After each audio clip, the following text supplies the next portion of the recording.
going here in just a minute. Slowing down in the waiting room. We've got the YouTube going live, the recording going. We'll start checking for the board members. I'm going to make sure we've got quorum.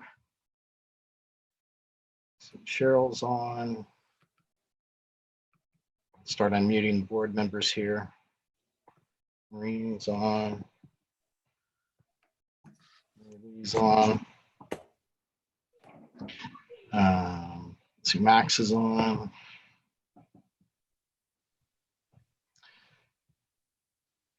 Mike, Juliet, Scott's on, Stephanie's on.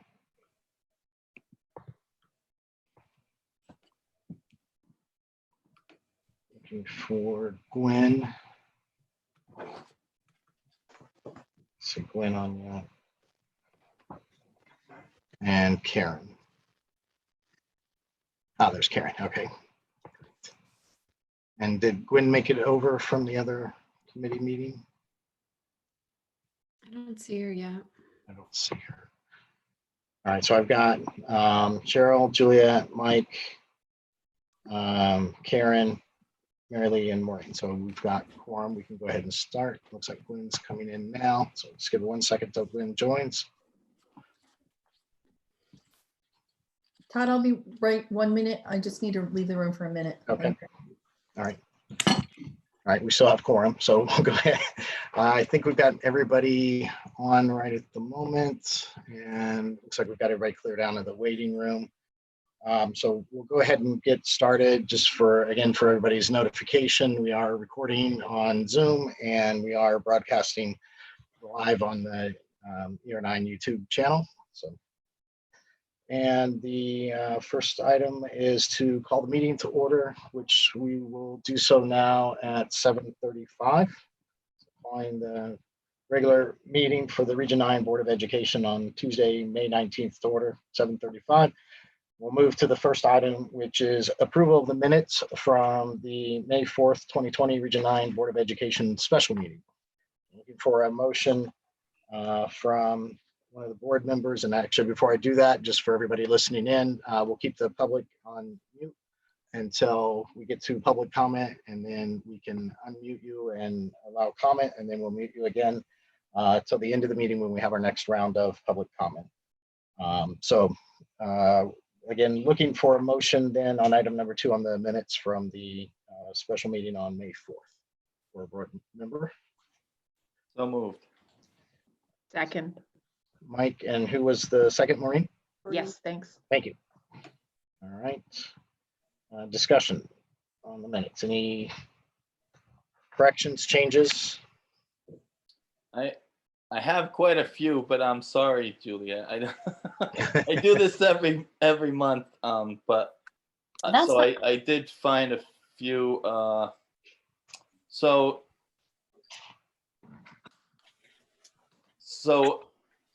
the first one is I guess accurate, but where this is on page 2, I guess, and it says Mr. D'Agostino questioned if this is the best choice to approve at this time.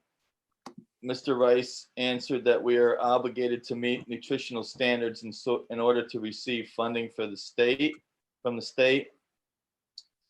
And I just wanted to clarify that I had asked whether the food service and wellness committees were recommending continued participation in this program, and that Mr. Rice had confirmed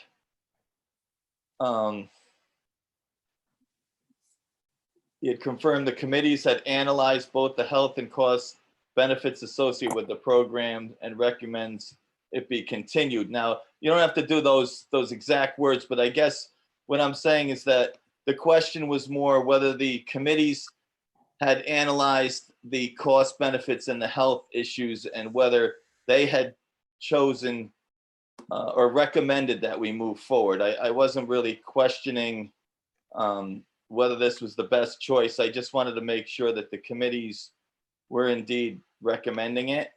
Does that make sense? Okay. And I'll go through first, page 3. No, that's fine. Here, page, I guess this is page 4. Ms. Graziano said the committee advised consideration of an additional contribution of $100K. Rather than the committee voted on contributions of $100K. Would you agree with that, Cheryl, or is that? There, yes, we did advance that. I'm looking at the wording for pensions, but that's the intent. Ultimately, it was recommended that the board consider for approval. Yeah, that's good wording, Mike. All right, so we're changing voted to advise there. All right, next. Yeah. And so those are really, again, I don't, and I'm sorry because you do a wonderful job with them. I just, every month I have something. So. Right. All right, anyone else? Any other discussion, changes, comments on the minutes? All right, so all in favor of approving the minutes as revised?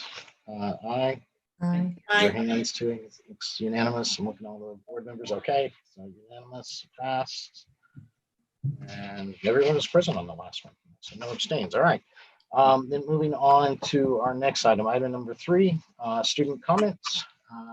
Max, let me find you again here and make sure you're unmuted. Yes. Hello. Hello. Go ahead, Max.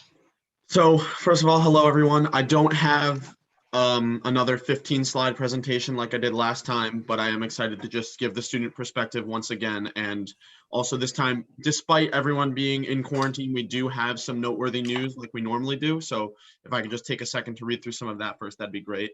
On behalf of the CT Technology Council, we're delighted to inform that Megan Ogrins, who's a junior, she was a 2020 finalist in the Youth Innovation and Leadership category. She was selected by a panel of judges from over 150 different nominations. And also, despite the building being shut, Barlow Debate has managed to keep winning, at a distance, of course. On Sunday, May 3rd, sophomores Ben Fligelman and Graham Litz competed at the first ever virtual tournament offered by the Debate Association of New England Independent Schools, a regional prepared speech event hosted remotely by Northfield Mount Herman in Gale, Massachusetts. Ben had a reading helping to orient the UN General Assembly to the post-democratic world, won him the 3rd place after dinner speaking award. On Saturday, May 9th, sophomore Graham Litz became the Northeastern champion of the Ronald Reagan Great Communicator Debate Series.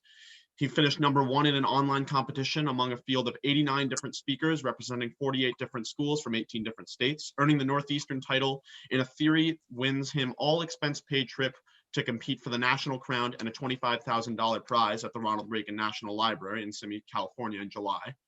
The Recycle It Activity Club has still been very busy during their time apart. Julia Krepstuhl, a junior, has started a website for the club. Joel Barlow's Key Club, led by Lisi Chapin, helped a food drive for Salvation Army to aid in the fight against hunger. And we had a lot of seniors who signed their letters of intent to play athletics at many different colleges. I think this list is published on Barlow's website. I think we had over 12 seniors who signed their letters of intent. We also had Franklin and Marshall's Emmett LeCastry, who graduated in 2016, was named a Scholar All-American by the National Wrestling Coaches Association. Emmett earned Scholar All-American honors for the first time in his career, marking just the 6th time in program history. An F&M grappler garnered the distinction. The senior 165-pounder also received the EIWA Academic Achievement Award earlier this season. And we also wanted to wish a congratulations to our transition coordinator, Rosemary Reiber, who was a 2020 finalist in the secondary academic innovation and leadership category. Rosemary Reiber was selected by a panel of judges from over 150 nominations, so we're very proud of her as well. But what I wanted to take this time to do is, once again, last time I started my presentation by saying we were 18 days into distance learning and counting. We are now 38 days into distance learning and counting towards the end of the year. So I just wanted to take this time once again to, first of all, thank any teachers that are in this Zoom call. After I gave my presentation, I was so happy that so many of my teachers personally took the advice that I gave out, and I started seeing all the things I was proposing. Mr. Devoto, I would love to give a shout out if he's here. He started giving that proposed schedule every week. I've started having more and more optional Google Meets for review, especially with AP testing this week. I just finished my last one yesterday, so I'm excited to have that behind me. But again, I wanted to just give a big thank you to any teachers who are here who have taken the time to help evolve during this whole process that's been weird for students and teachers alike. And I also wanted to take this time to field any questions that the board had just about how our students have been feeling since the last time we talked and about how any of the situation has developed. Well, how are you guys feeling? I mean, I'm sure it's a sad time too for you because of all the things that everybody's missing out on. Yeah, I mean, like I said last time, like it's a really difficult process for all of us, and I especially sympathize for all of our seniors who have to miss out on all those great traditions. So many of my friends who are seniors are just devastated at the fact that we're missing out on all these things. But the good thing is we're finding ways around it. I mean, like I said, I won't sugarcoat it. It's really, really hard through this whole process, but it's the little things that are kind of making it better. So I know I've been getting emails about this kind of remote graduation that we're coordinating to get a kind of drive-by diploma, I think, some sort of thing. And I know we're still working that out and finding speakers for that, but little things like that are really helping. I've seen all over Instagram so many, mainly seniors, but some juniors as well, posting who our prom was supposed to be last Friday, I believe. And so a bunch of seniors just got dressed up in their prom dresses and some in their suits and just went outside with their families and took pictures. And those little things are really, really helpful just to cope with this whole process. But yeah, it's still really difficult. But like I said, as far as the distance learning aspect of has been going, it's been an awesome thing to see it evolve from the first week of distance learning to now. I'm pretty sure we're in week 8. It's been amazing. Just the ambition and the gratitude that I have for teachers is astronomical, just because how well they've adapted to this situation, and through technical difficulties and so many other problems that have arisen, it's awesome to see the community come together like this. And while it's been difficult, it's been a really hard journey, but it's been a good one, and it's been one that I think will come out stronger on the other side for sure. Hey, Max, just a follow-up question for you. Thank you. These reports from the students are very helpful, especially now. So appreciate that. Have you heard, I know we've been talking a lot about that the learning at Barlow is asynchronous, and that's okay, right? Because it gives everybody flexibility.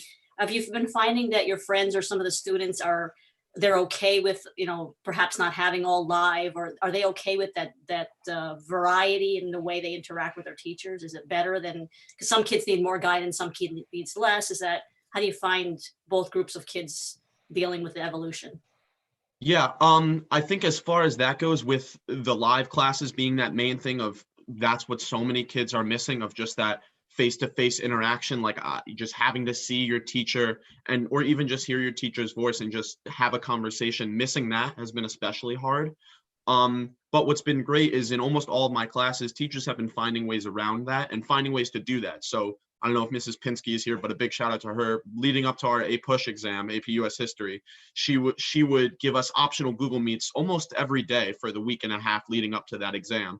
And you could come in and we would study a specific time period, and that is a great opportunity to get that face-to-face interaction. But yeah, that the different groups of students, like you were mentioning, it's hard, and it's hard for students who are very visual learners and very auditory learners to have to sit in front of a screen all day to do their work. And while that's difficult, the teachers finding ways around that, even if it's not live Google Meets, but just pre-recorded lectures or anything like that, has been really helpful. And the unfortunate truth is that we all have to find some way to cope with this, and none of us like it, but we do have to find some way to get around it and some way to ensure ourselves that we're not doomed for eternity, because we're not. And we know that there is a positive in all this, as hard as it is to find. But different students looking for their different outlets has definitely been difficult, because like you said, there's such a variation of how different students learn. And I'm sure there are some kids who have gone home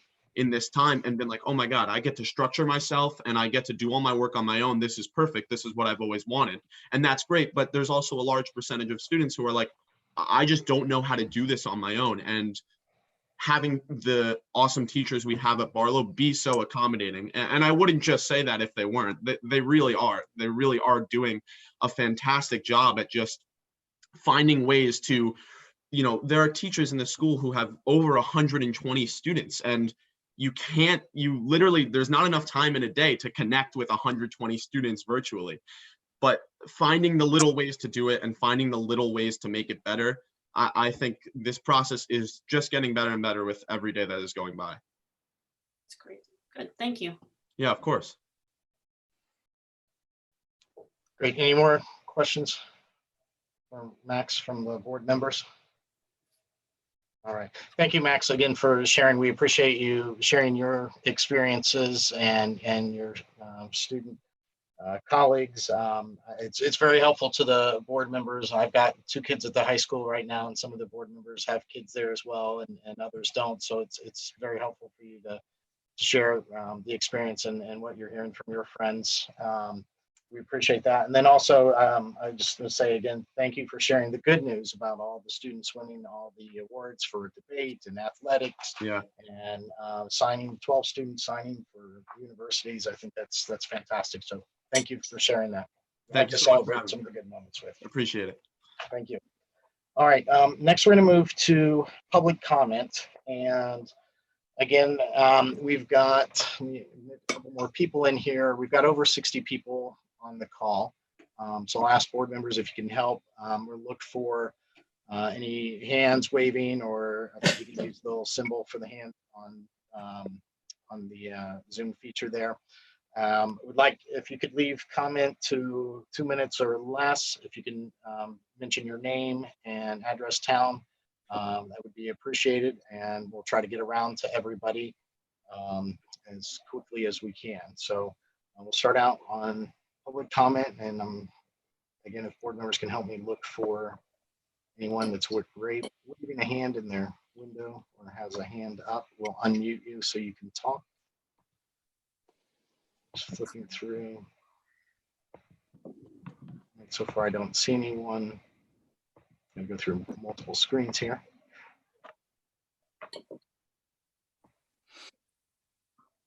All right. So again, anyone else? Public comment. All right. Last time, I'm just going to scroll through. Is anybody? Todd, there are a few hands coming up, man. Okay, great. I see Suzanne. So Suzanne, you're unmuted. Go ahead.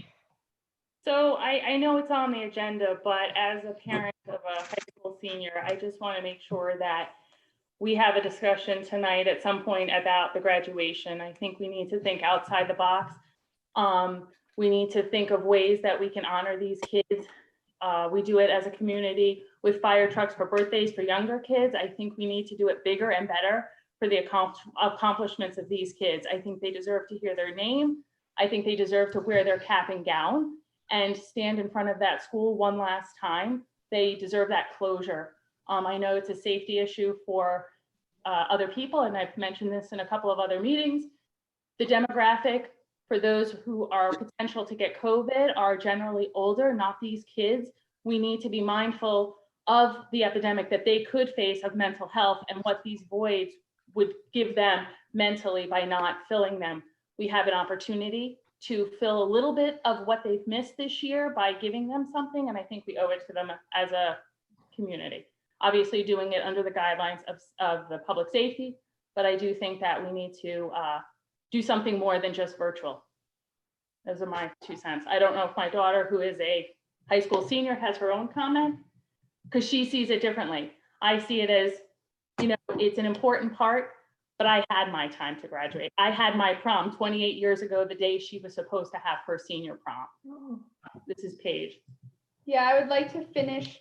I don't think getting on a bus or teachers getting on a bus and coming to my house is really what I would like. I would like to get out of the house where I've been stuck for 2 months now, finish where I started. That's really important to me, to finish at the place where I walked in the doors and had the experience to start. You know, I always hear about my father went to Joe Barlow High School and had his 4 years, and I want to finish where he finished.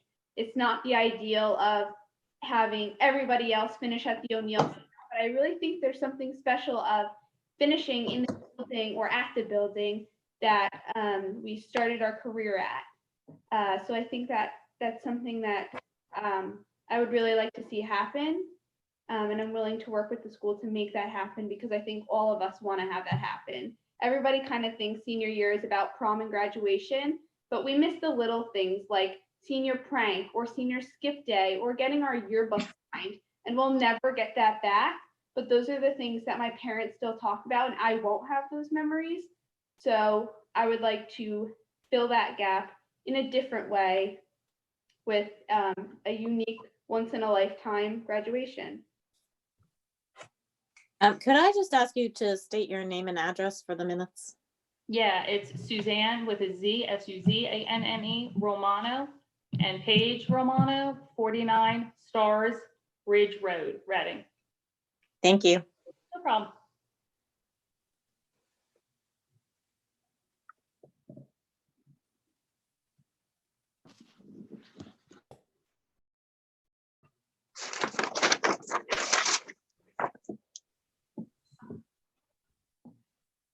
I think you're muted. I think you're Tom. mute, yeah.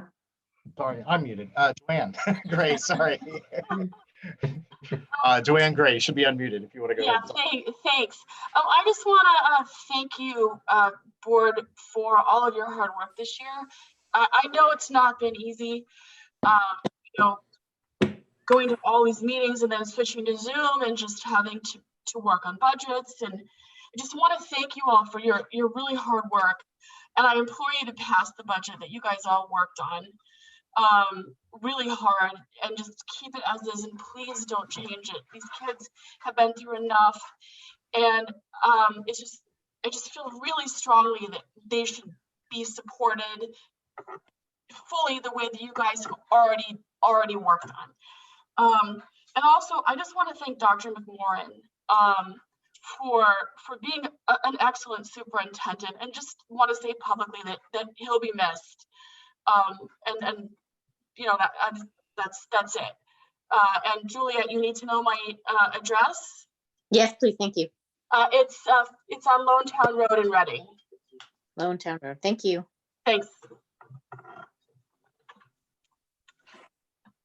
All right, great, thank you. Noreen's iPad, I'll unmute you. Okay, you should be unmuted. No, she's still No. muted. Sorry. Still muted. Can you hear me now? Yes. Great. Sorry about that.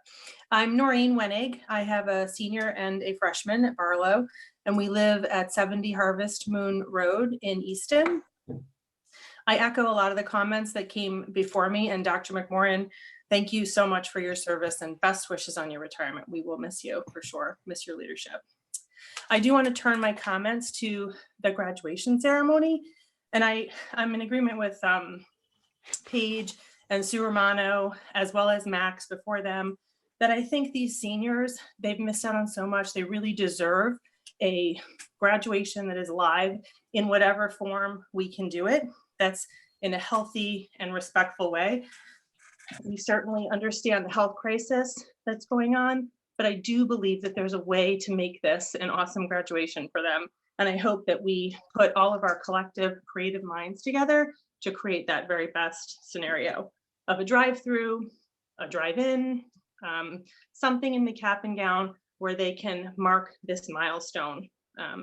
It's the biggest milestone they've ever had in their whole life, right? This is the biggest thing that's happened in their 17 or 18 years, and they deserve something out of this situation.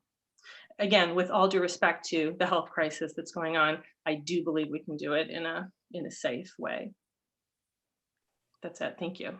Great, thank you. All right, Diane Griffin, unmute you. Go ahead, you should be unmuted. Name and address, and then go ahead. Hi, it's actually Chris Griffin calling from Diane's iPad. Hi, Todd, and thank you. Chris Griffin, Flat Rock Drive, Easton. And similarly, I also just wanted to add my voice to, the several others who've already spoken, first to the students themselves. Clearly this is not fair, and, everything that they're going through right now, I think we could all appreciate that over time they'll probably be well served by a lot of the lessons that they're learning right now. But, right now they're not going to feel that. And I think, very much, on behalf of the students that I have, who are in the high school right now, in particular, my senior, I think one thing that would certainly go a long way to ease the pain is to have some sort of in-person graduation. I understand clearly, the dilemma that you're all in terms of trying to think this through and to get creative. I guess, first and foremost, I think every family would be in agreement that we all want to find something that would be, first and foremost, safe to all those involved. I just think that there is, if we all put our heads together and focus on this, and I realize that, and rightly so, going into this environment, everything has been on, and most of the focus has been rightly focused on the educational aspect of it and how do you make sure that the learning is still happening.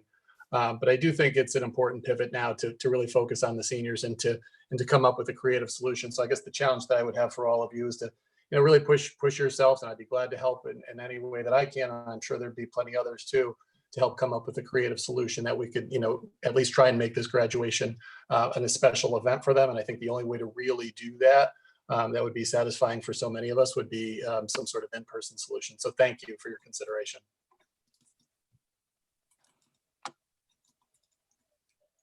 All right, thank you.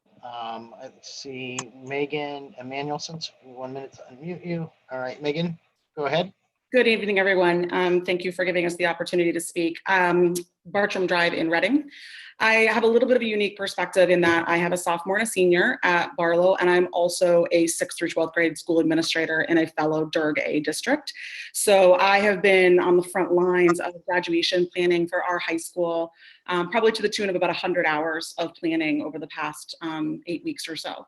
And so I've been a huge part of those conversations. And so obviously, being a mom of a senior, I have personal feelings about it as well. And to the best of my knowledge, we haven't received restrictions from the state for July and August celebrations. We have received restrictions for May and June. And so my great hope is that the administration and the board would consider the potential of holding out hope for both kids and families, that a July or an August celebration would be possible, an in-person live celebration would be possible, understanding that we can always land on virtual if that comes to be later in the summer, that is not possible. And so I would just hope and request that move to virtual not be made too hastily, and that we allow families to hold out that hope that it could happen, knowing that we can always go to virtual.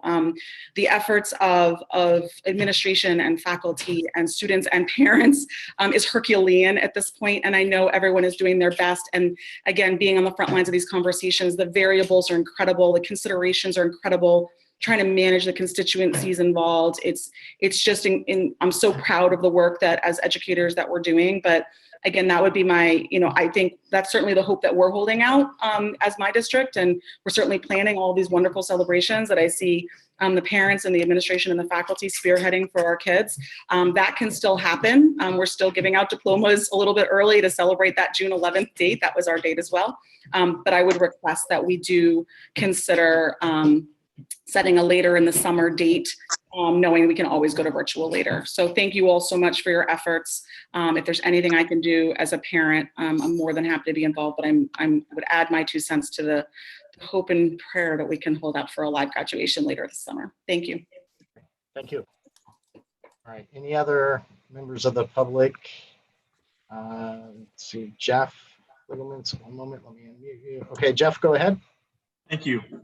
Jeff Fligelman, Pocahontas Road, Reading. I'd like to echo Joanne Gray's comments and Max Monson's. I'd like to extend my gratitude and appreciation to the teachers, administration, and staff for embracing the challenge of distance learning. As we all know by now, it's not so easy. Also, I want to offer a special shout out and thank you to Mr. Testa, Mrs. Sopko, and Ms. Barbara Smith for going yet another extra mile and offering live instruction.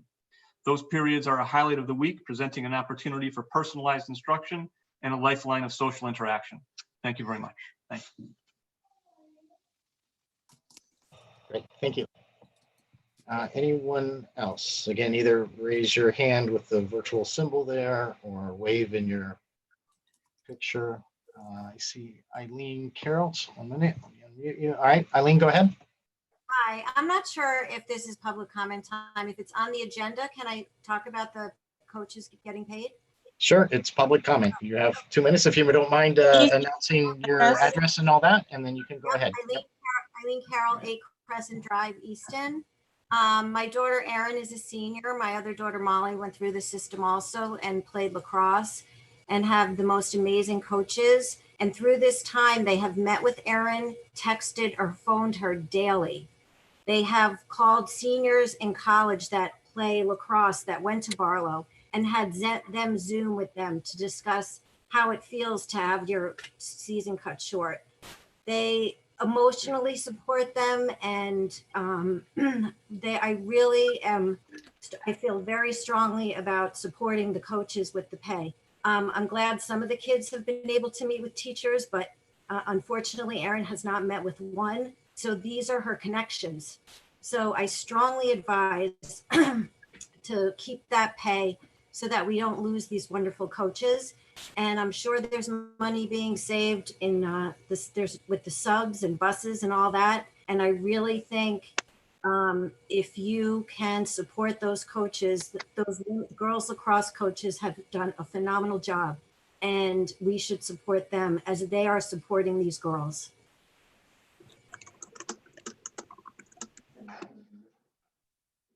Thank you. Okay. Any other public comment? So again, either raise your hand or wave in your picture window there.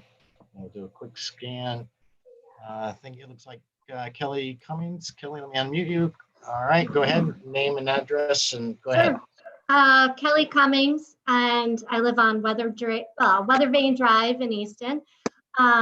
You know, my son was a part of the class of 2020, so I'm kind of going back to the graduation piece.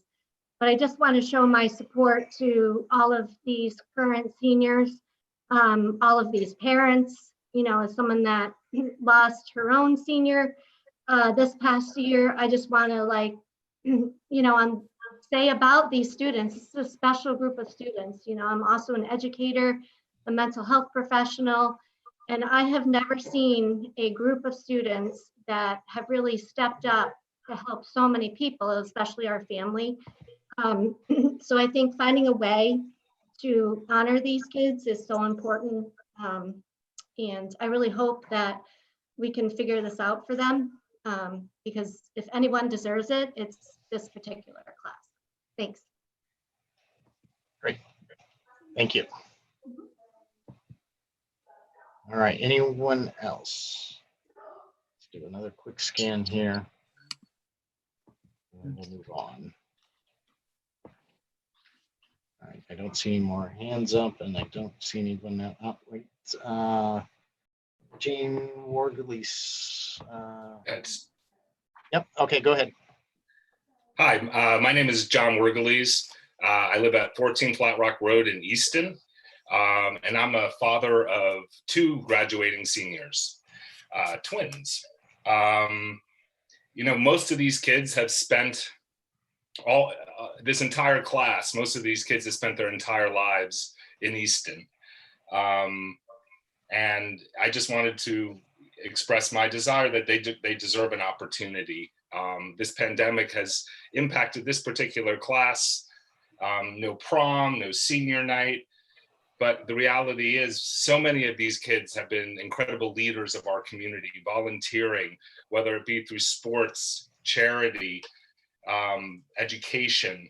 And I think we should do everything in our power to give them an experience that thanks them for the dedication and commitment that they've given to our community. Now, certainly I understand the complexities, the necessity to keep our community safe, our teachers safe, our administrators safe. But I think there have been guidelines that are set that can allow us to do something beyond something virtual. And I encourage us to think creatively and to work together to give these kids a thank you and a recognition of all the work they've done over these last 12, 13 years. Thank you. Thank you. All right. So again, scanning one last time and then we'll move on.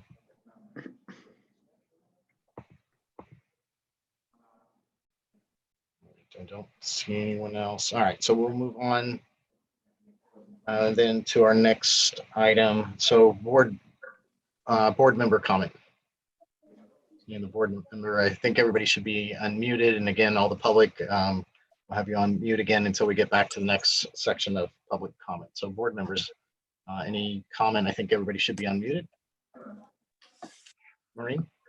I'll pass for right now, but thanks, Todd. I'll have a comment at the end. Okay. Just go up through the list there. Mary Lee, any comment? Yeah, I just want to thank Tom. Thank you. Great. Karen? I think, are we talking about graduation now, or is that going to be later on? It'll be later on. We've got it as an item on discussion. So All just right. any comment at the moment? Any from general board member? comments?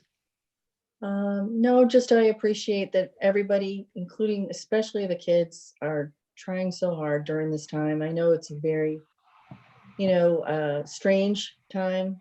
I mean, I've never lived through anything like this, but I hope that we'll be able to figure out a solution to make it better in some way, and hopefully have a good send-off for Tom and the class of 2020. All right. Juliet?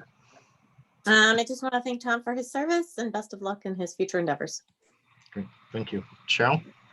I'll echo my thanks to Tom. It's been a pleasure working with you and trying to balance delivering high quality education, the best in my opinion, with and balancing the resources. So it's a difficult, challenging act, and doing with 3 boards, it's not for any of the faint of heart. So I do appreciate your service to the entire, all of the districts that are in Reading and Easton.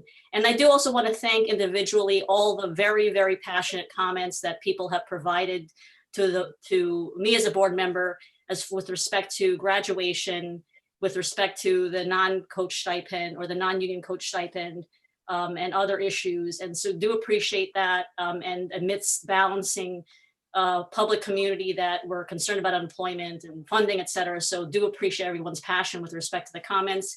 We are paying attention, so I do want people to know that. We're trying to be able to deliver the best balance, to deliver, again, the good education, and at the least amount of resources that we don't have to burn the taxpayer. So I do really appreciate everybody's feedback, and then just be patient with us and stay engaged. I personally love the engagement. So thank you, everybody, for giving us your comments. Great. Gwen? Nothing at this time. Okay. Mike? Yeah, so I also would like to thank Dr. McMorrin for his service to the district and his resiliency and patience. And,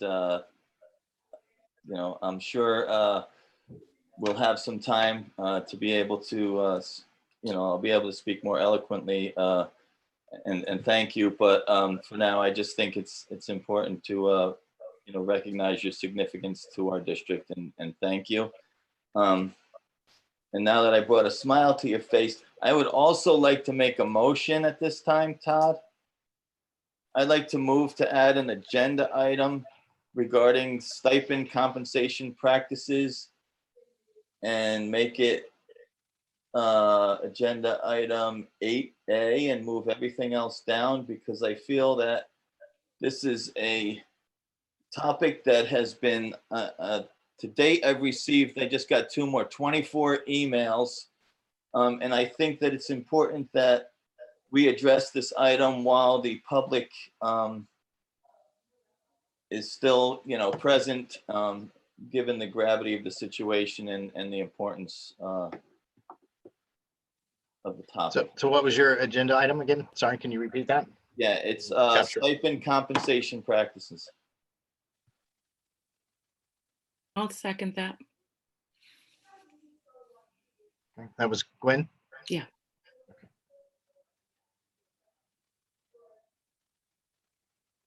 All right, so the motion is to add under discussion possible action item 8, an A, stipend compensation practices, moving everything else under discussion possible actions down.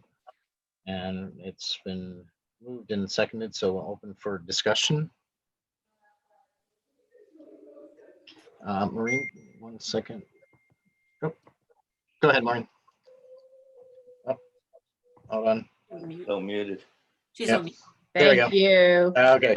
I do think that, you know, in the interests of school unity and cohesiveness and just basic human decency, we've got to pay these people. I understand that we might not have an obligation to do it, but I think legally speaking, and I practice law, but I think we have a moral obligation to do it. That's all I wanted to say. Okay. Thank you. Now we have an item later on executive session in the agenda. So I just want to make Mike for clarification for your motion. Yes, but I think the agenda item that I'm suggesting would not qualify for executive session. And so we could still keep that one to discuss legalities if we wanted to. But I do think that the agenda item that I'm suggesting is relevant and appropriate. Okay. Todd, I would agree with that in the sense of that even though there are some compensation items that would be subject to confidentiality, we should have the discussion in the public forum in terms of what the actual facts are, so that we can air out exactly what the facts and circumstances are, how many people we're talking about. So I think perhaps we could just limit it to the facts and circumstances and then table whatever might be confidential to executive session. But I do think it's important, to Mike's point and Gwen's second, that we do have this conversation publicly. All right. And I'm okay with that as long as, again, we stay away from any of the legality matter or the legal matters that we would need to discuss in private, but in the discussion around the other items you mentioned, I think is fine from my perspective. Any other board member discussion? Otherwise, we'll vote on the motion to adjust the agenda. All right. So again, just to remind everyone, the motion is in Section 8, discussion possible action, put stipend compensation practices as item A above everything else and slide them all down and renumber. All right, so all the board members in favor of the motion, please say aye, raise your hands so we can get a count. Aye. Aye. Around, I think that's everybody. All opposed? Raise your hand. And aye. Okay, so it looks unanimous. Sorry, I'm looking through all the windows there. So I think it is unanimous. It passes. So we'll adjust the agenda appropriately. All right. Mike, any other board member comment? That was a good one to start. All right.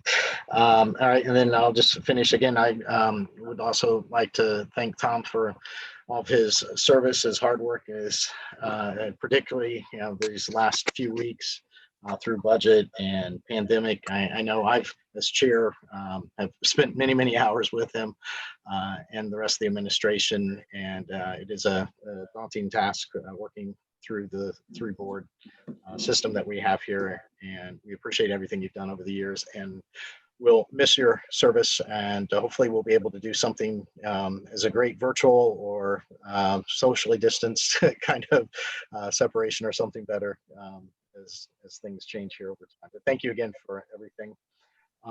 With that, we'll move on to administrative reports, and we'll start. I know there were a couple of reports still in the pack, so let me unmute.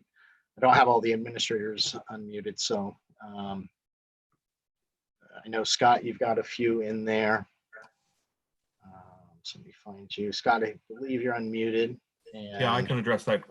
Everything that I've submitted are the standard materials that we would review at our monthly board meetings. I think those are all appropriate topics to cover under the agenda item now D, which is a review of 1920 surplus funds and potential allocations. So I would suggest that's an appropriate time for me to go through those things.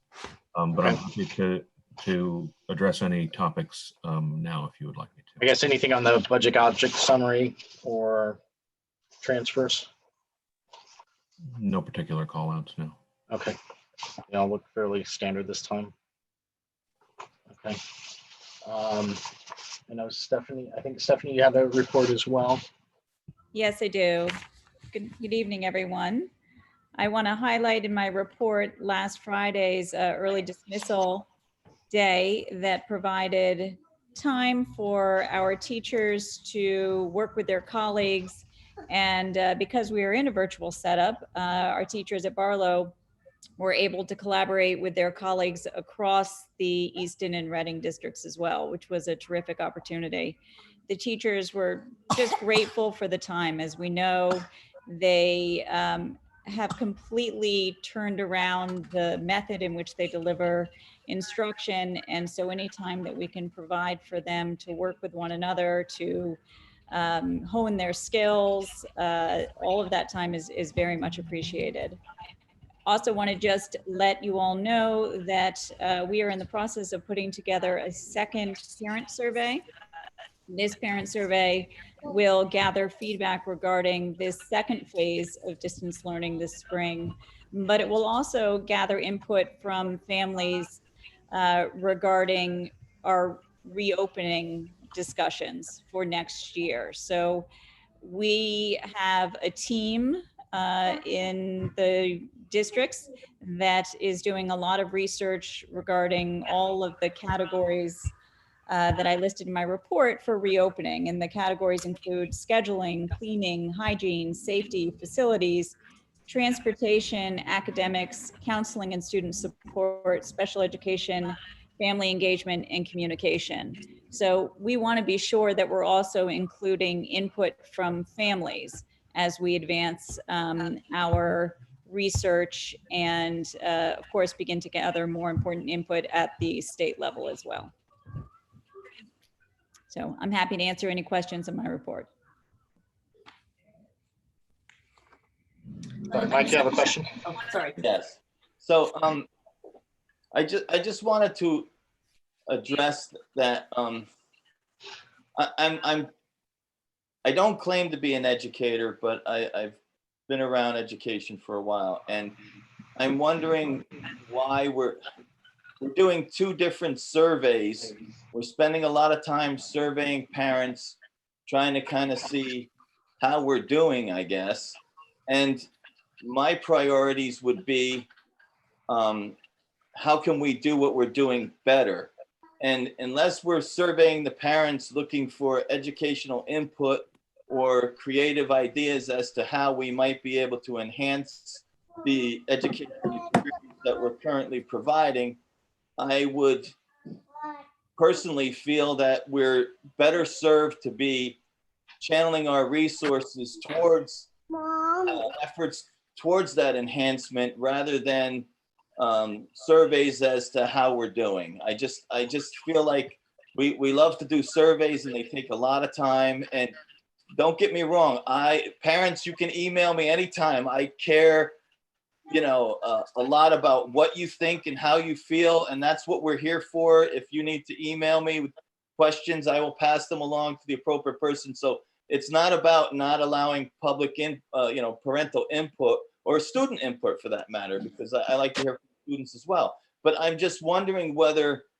directionally, are we spending too much time surveying and not enough time focusing on, continuous improvement, if that makes sense. So the survey allows parents to tell us things that we simply don't know the answer to, such as, since we surveyed you the first time, and this will just be the second survey, has the amount of time that your child is spending working each day changed? Since we are using more time for video instruction and collaborative small group instruction, has that changed the time of the day that your child is working? We have made some changes in the methods that we're using. And so what we don't know is the impact on families. So that's the information that we are seeking. I think we're working with one another in terms of continuous improvement. The input for next year also allows parents to give some input because whatever we do next year will certainly have an impact on families. And of course, we'll be guided by input from the state. But with working families, as we consider scheduling and possible split schedules, we need to know what that impact will be. And so I appreciate that feedback. And I am aware of the time that it takes to go through the surveys. So we'll try not to spend too much time doing that.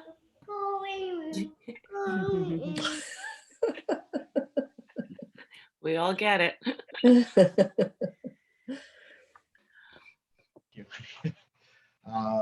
Any other questions? I don't know if Stephanie's back in a spot she can talk. Otherwise, we'll move on. Okay. Gina or Tom, any other administrator? Those are all the ones that were submitted out. I don't know if there are any other reports. I'll be speaking later about the graduation plans, but I did want to just update the board that the communication went out to families about how we are conducting our grading. I really wanted to give a shout out to, since Max started all the shout outs, to Gail Persico, who is our coordinator of our student management system, Power School. And it was a very complex task that we asked her to do with her team, Lynn Bonavina and Mavi Gilmore, who's one of our teachers who also supports our Power School and something called Power Teacher Pro, which is our grade book. We were able to make the system work mathematically for students, and we're very comfortable in the way we have implemented our grading system. So I thank all the parents and the students who have given me questions to consider, and to that team who put together a solution. And the Power School grades are now up to date, and the quarters are adjusted, and we are now working on our plan to have some easy method by which students will request a pass if they don't want to keep that Q4 letter grade on their transcript. So it's a very complex task, and I appreciate all of the team effort. And I'll be speaking more about graduation, speaking about another complex task in later on in the agenda. Thank you, Todd.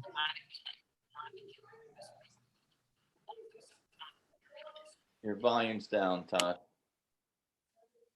Sorry. Tom, any comments you'd like or other administrative reports?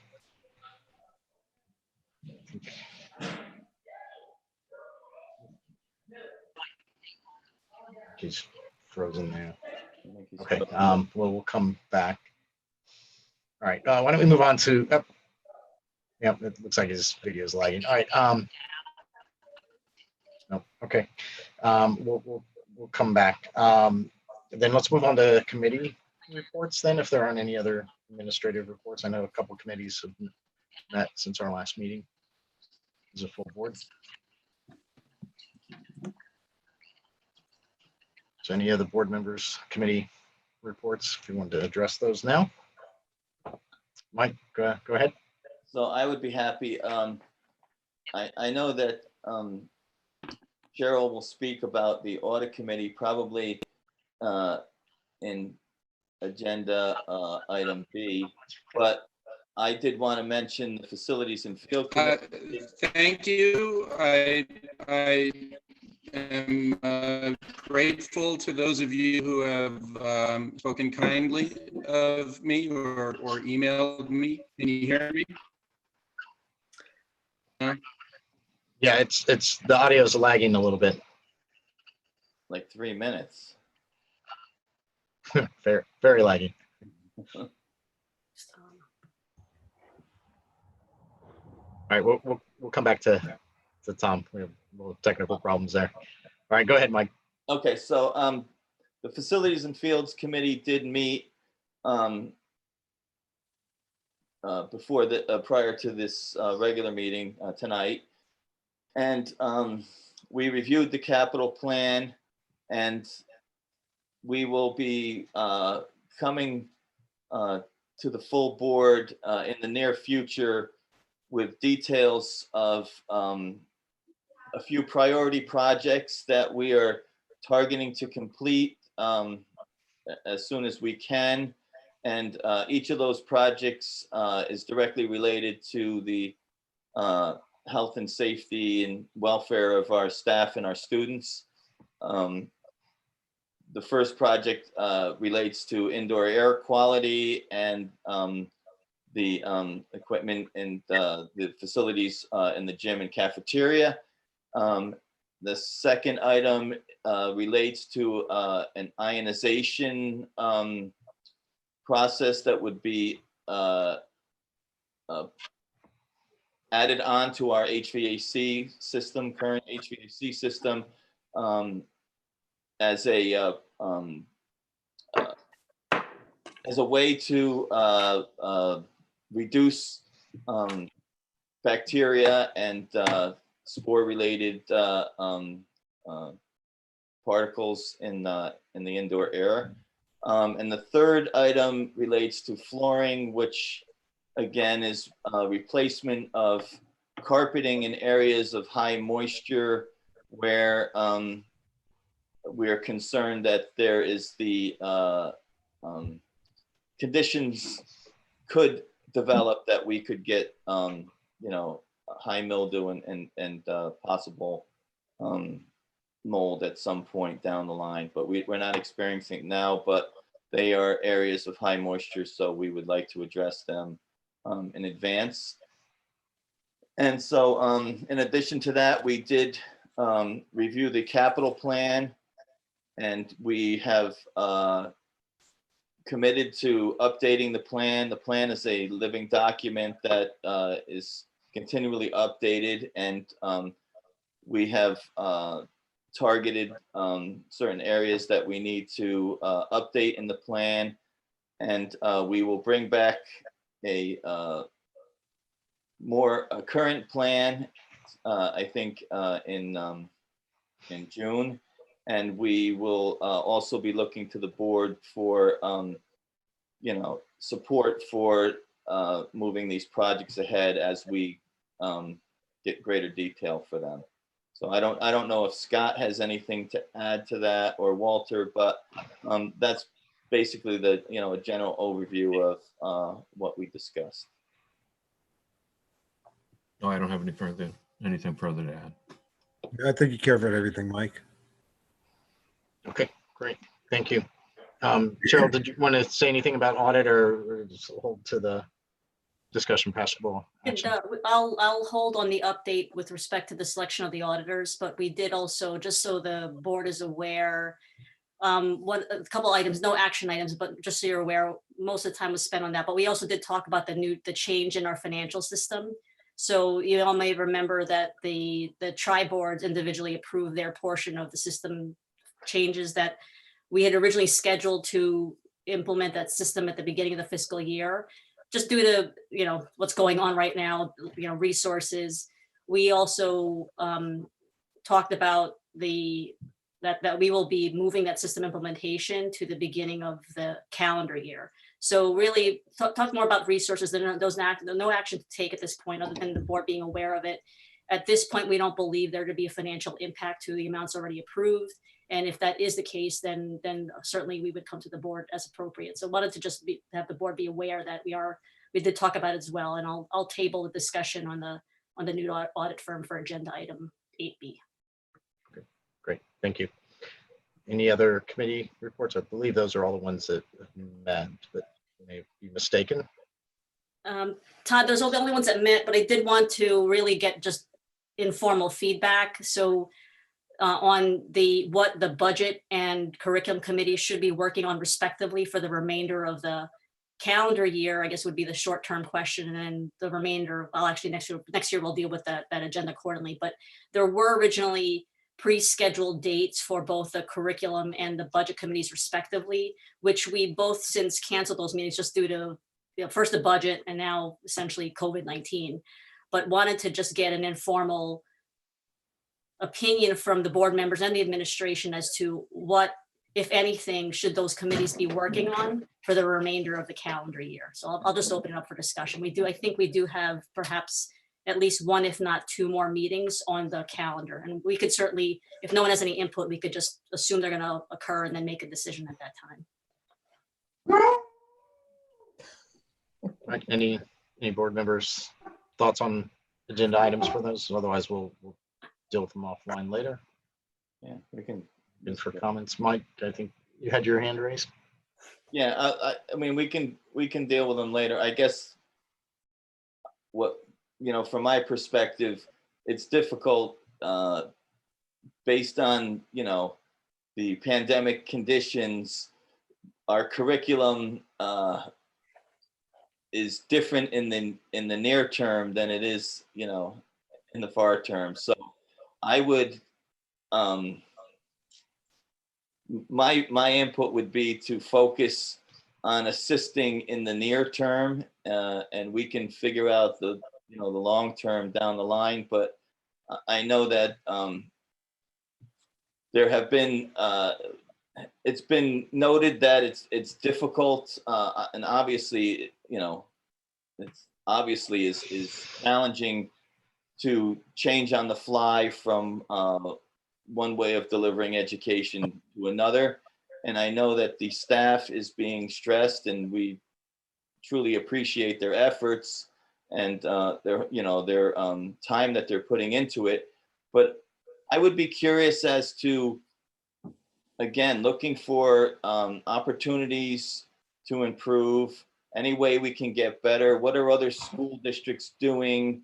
Are there things that we can help out on? Is there resources we can provide? Is there opportunities for collaborating or sharing with our neighboring districts? I think that it's hard to plan for what's going to happen next spring. I think our focus really has to be on how we're going to make it through the fall, and what does school look like in those conditions. That's just my I would second that. Any help that we can give around modality of education, synchronous, asynchronous, classroom, how anything we can do to help out on that would be, I think, good items to include on those committees for the next couple of the remainder of this fiscal year. Second that. All right, I think Tom, I think it looks like you're back online in your audio. I'll just come back to you to give you back the floor since we weren't able to hear you. So Tom, you're unmuted. Do you have any Thank you. administrative reports? So, thank you. You have a lot to cover. I just want to express my thanks to all of you who have who've sent me a kind message or contacted me. It's a great privilege to work in this district, and I appreciate that folks understand that I'm making a personal decision about what's best about my family, and I'm grateful for your support. That's really all I need to say right now. Okay, great. Thank you. Thank you again, Tom. All right. Then with that, I don't think, again, any more committee reports, so we'll move on to item 8, the new item A, which is stipend compensation practices. So I'll open that for discussion. I think, Mike, since you moved this onto the agenda, I believe you probably have an opening comment you'd like to make in this area. So I don't know if it's I'd be happy to make a motion and then we can discuss, or did you want to discuss before the motion? A motion is always good to get us going. So let's hear what's on your mind.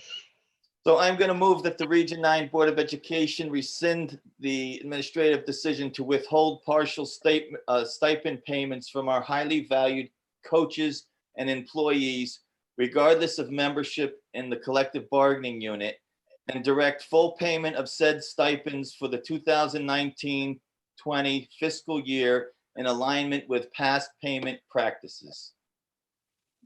Okay. You're going a lot faster than I can write it down. So you will send that over to Juliet, but can you repeat it again one more time?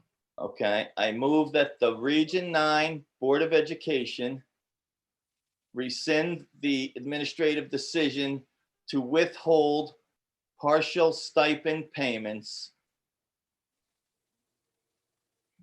from our highly valued coaches and employees, regardless of membership in the collective bargaining unit, and direct full payment of said stipends for the 2019-2020 fiscal year in alignment with past payment practices. All right, so that's the motion. Do we have a second? Gwen, sorry, unmute you. So Gwen seconds. All right, now it's open for discussion for the motion as read. So go ahead, Maureen. I just have a question. That motion as framed seems to contemplate that you're carrying this forward through the fall term. Is that true? Or you consider this only for services for the 2019-20 fiscal year. That's the 1 year, this year, 19-20. So contemplated within that motion is to date, not prospective. There's nothing prospective about this motion. No, it's for this fiscal year, through the fiscal year. All right, through the end of the 2019-2020 fiscal year. You could change the stipend through the 2019-20 fiscal year. Okay. More clear. All right. Other questions, comments from the board? To Maureen's comment, or which I have to raise another question in my mind. So we're talking about the full fiscal year. I'm assuming that whatever stipends would have been payable to either non-union or union employees for the fall semester are paid in full, and there's no outstanding obligation or anything else that would be in arrears. That I just want to Maureen's point, I don't want this to be deemed as retroactive if there's something already been settled for a past period within the fiscal year. So I know I'm probably a nit, but I think the intent is for spring, right, Mike? Yeah, well, yeah, and that's why in alignment with past payment practices. So it's yes, I'm talking about through this fiscal year, in alignment with how we've done things historically. Well, in alignment with how we've done things sort of pre-COVID. Is better. I guess that my concern here is I support your motion, but I don't know prospectively that I want to set a precedent by doing it today. So the phraseology of that motion was a little bit of a concern. So make it more clear that it's through the end of this fiscal year. Okay.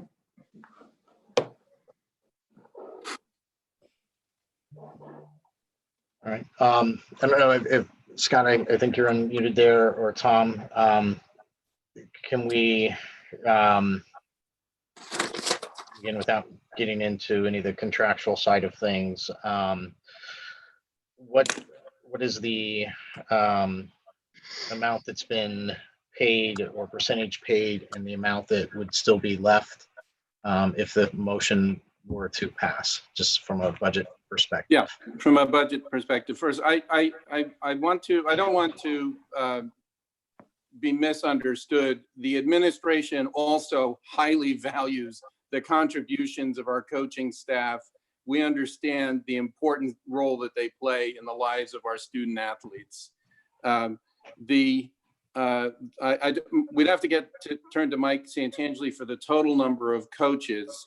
I do have that information, Tom, if you need it. And we're already committed to paying all of the coaches, the athletic coaches who are members of the JBEA, and the balance of coaches who are not members, we had already committed to paying 20% of their salaries. So the balance, the other 80% would be $65,722. So 725. 65,722. 22. Thank you. And how many coaches, is that in So that there were, number? that represents 16 coaches. There are 24 coaches and assistant coaches. 8 of them are in the JBEA. So the 16 non-JBEA members would amount to that 65,722.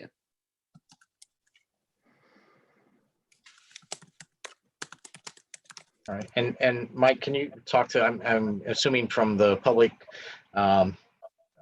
comments that we received, but all the coaches are actually active and working. I don't know if you can, provide some commentary around what the coaches are doing.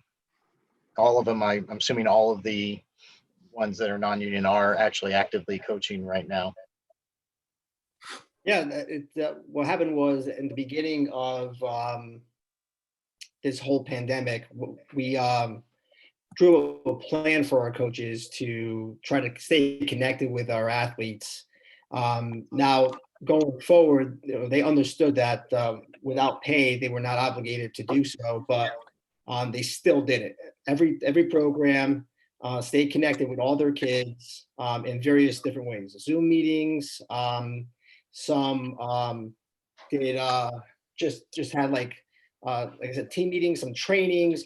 Some people did little video montages together where the kids would work together to come up with something that kind of translated over to each other. They did different workouts. They also showed like some film or video from professional games, just trying to stay connected any way they can.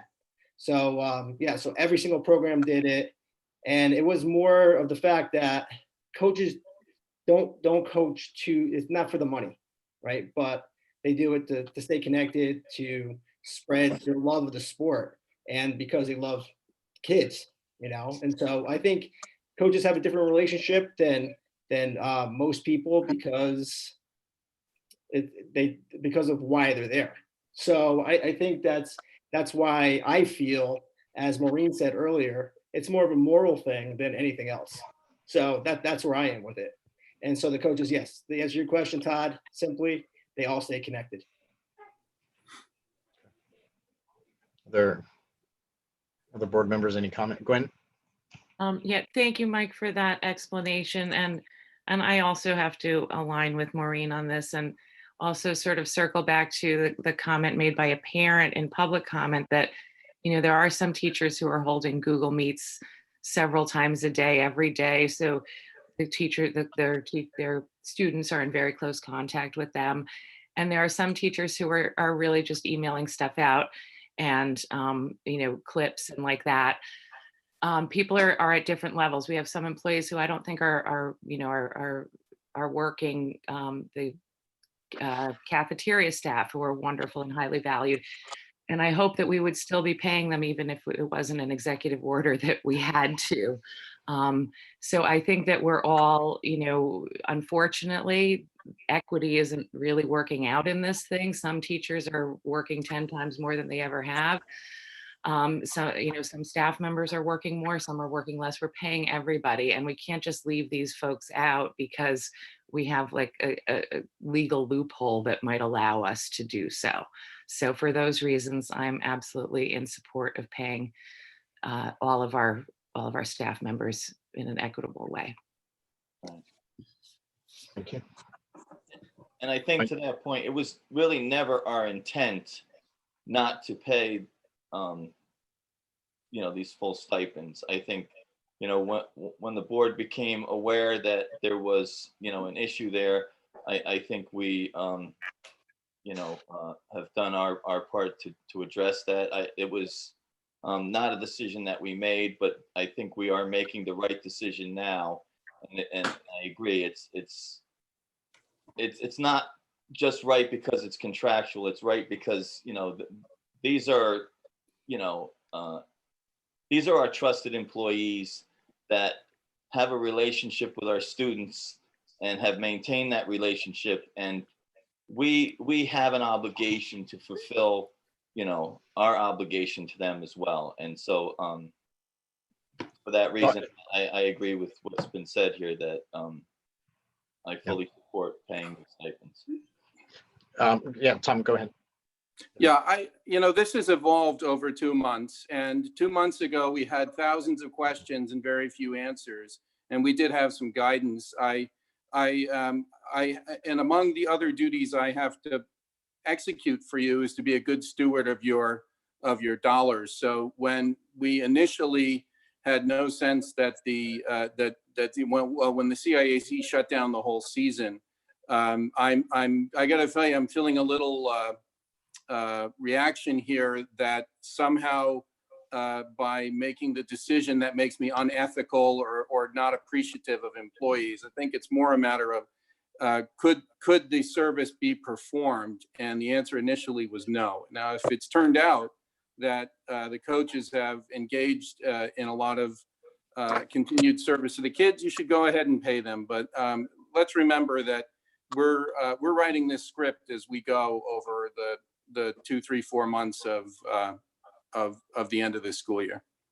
And the coaches, correct me if I'm wrong, they were being compensated, and that's where the 20% came in. They were being compensated until the season was canceled. Well, that was to acknowledge the work or the organization that had happened prior to the 13th of March when we closed the schools. Okay. Yeah. So they have received partial compensation, and we're finishing out the rest of the compensation. And again, I'm going to come in on the side of it. I think we should do this, and we should be paying for the services and providing parity.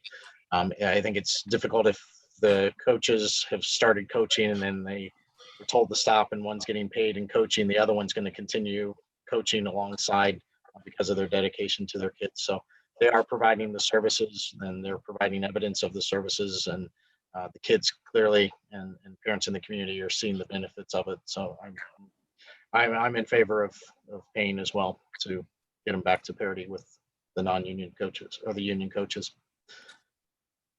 So any other discussion or comment, or I'll move to a vote. I'll just make one comment. This is with respect to, I understand everybody's points and don't necessarily have any objection to it. But with respect to planning forward, I don't know, Mike, if we have any indication from the CIAC. I'm guessing no, because the Department of Education still has to come up with something. If there is any indication from the CIAC on what the fall sports season may look like, so that at least we have, to Tom's point, we have the benefit of the learning that we all collectively had again, and we could properly plan for what would be in or out in terms of the fall. I hate to even make a statement these days, but to tell you the truth, at this point, they are planning on having a fall season.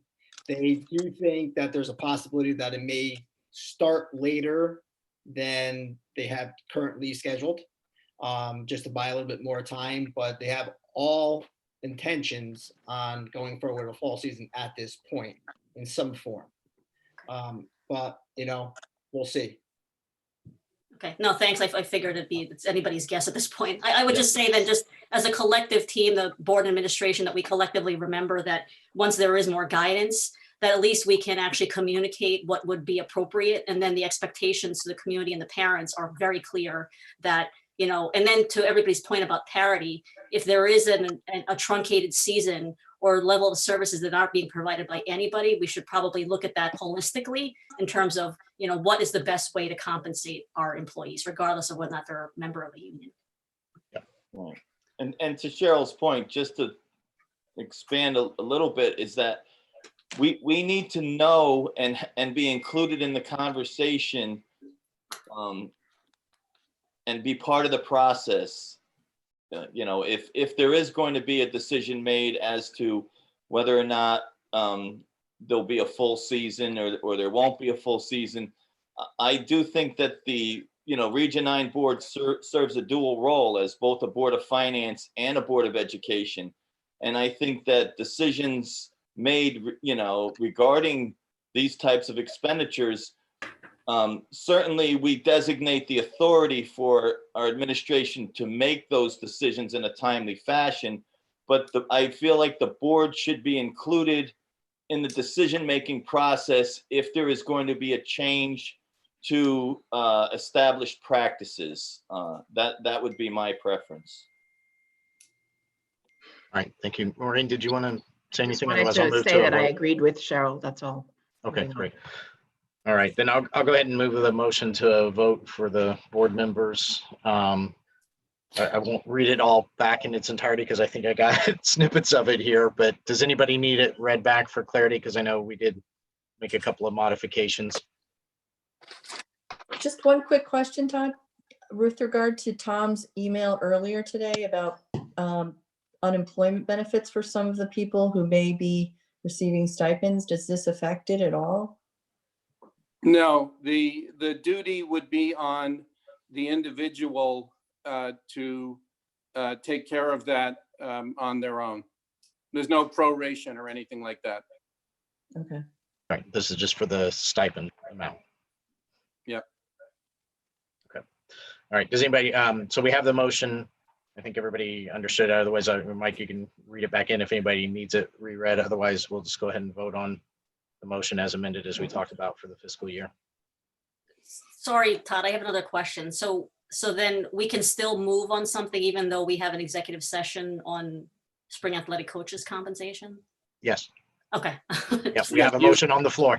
I got it. I don't know if that would change from our discussion in the executive session. That's kind of what I'm trying to get at without talking about what. The board certainly has the right to take the action that's been moved. And if you do, then I think you wouldn't need to have the executive session. Right. Yes, I agree with I would agree. I agree unless with that too. Yep. Yes. All right. So again, we'll all in favor of the motion as read and amended. I can see board member hands and I. Looks like everyone is getting all the frames there. Yeah. All right. So it passes unanimously. All right. Thank you. All right. And then the next item under discussion possible action is the new B, selection of new audit firm. So Cheryl or Scott, item B, selection of new audit firm.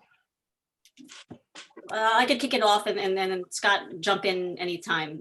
Yeah, as I mentioned earlier, the committee reports, the audit committee reconstituted and met last week, whatever it was, I think it was last Friday. And we did talk about system implementation that I mentioned, but we also did talk about our auditor selection process. So the way, for those of you who don't have background, right now we use one audit firm for Region 9, for Reading and Easton. So the reason for it just rational makes sense in terms of cost. We can get efficiencies across the audit, and there's a lot of shared costs that go back and forth in transactions. So we've always, at least for a good number of years, we've had a shared auditor. So the auditor had communicated to the respective entities that they could no longer continue the audit due to staffing issues. So nothing with respect to quality. There's no impact on the quality of the audit. There were no disagreements among the auditors and the entities. It's more of just from a resource issue. They could no longer provide the service. So Scott Rice led the team on behalf of Region 9 to put together a selection committee that was comprised of representatives of each of the boards of finance. So it would be myself for Region 9, and then Scott from an administration standpoint. For Reading, we had Jen Weiss, who's on the Board of Finance, who acts as the rep for Reading, as well as Steve Nidek, who's the finance director, and then from the Easton Board of Finance, Tara Gottlieb, and then she was backfilled by another colleague on the board for one of our selection committee meetings, and as well as Christine Calvert, who's from the Easton Board of Finance. The Easton, she's the Easton Finance Director. So we comprise a selection committee intended to put a bid out for audit firms that will do the joint audit engagements. Again, the 3 financial reports, 3 separate audits. Again, we just take advantage of the efficiencies of the work. And so that selection committee went through a vetting process. We received 3 bids. We narrowed it down to 2 finalists.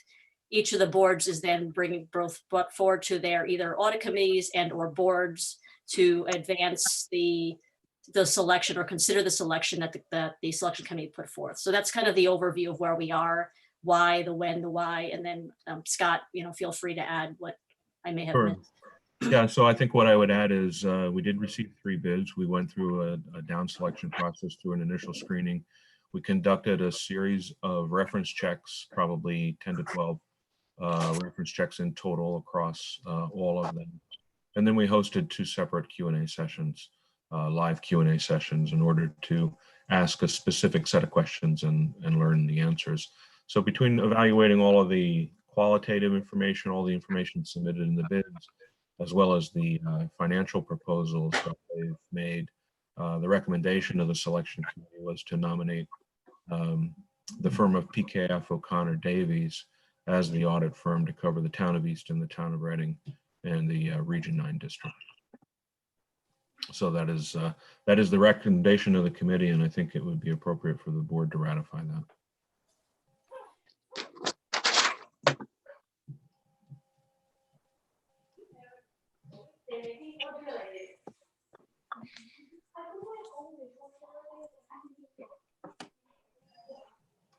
Any discussion or question?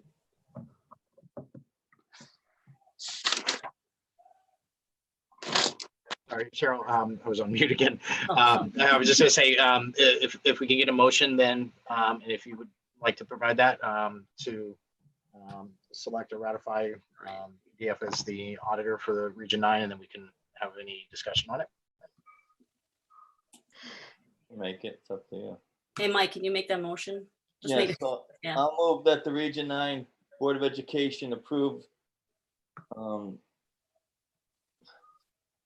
the recommendation of PK O'Connor Davies as the new auditor and direct the Director of Finance to finalize the agreement. I guess just finalize the agreement. That's probably enough. And sign on behalf of the board. I believe, Scott, you do need to sign just for clarification. You would sign on behalf of the board for Region 9 Correct. on the contract. Okay. And signing authority to Scott then on the end of the I motion. put that in, right? Is that? Yes. Yes. Okay. Is there a second? Second. Okay. Cheryl. So motion with Mike, second Cheryl. All right. Any discussion, board members, on the selection of the auditor? Other than to say thank you to the committee, the selection committee, for their hard work.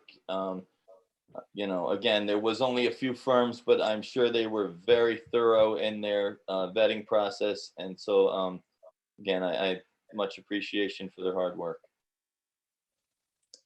Second. Yep. Thank you. All right. If no other questions, then we'll go ahead and vote on the motion for PK O'Connor Davies to be the auditor for Region 9 Board of Education and providing Scott the signing authority on the contract. Or however Mike worded it, but I think it's a summary of the motion, pretty close. So all in favor? Aye. Show of hands again. All right, opposed? No, okay, so it passes unanimously.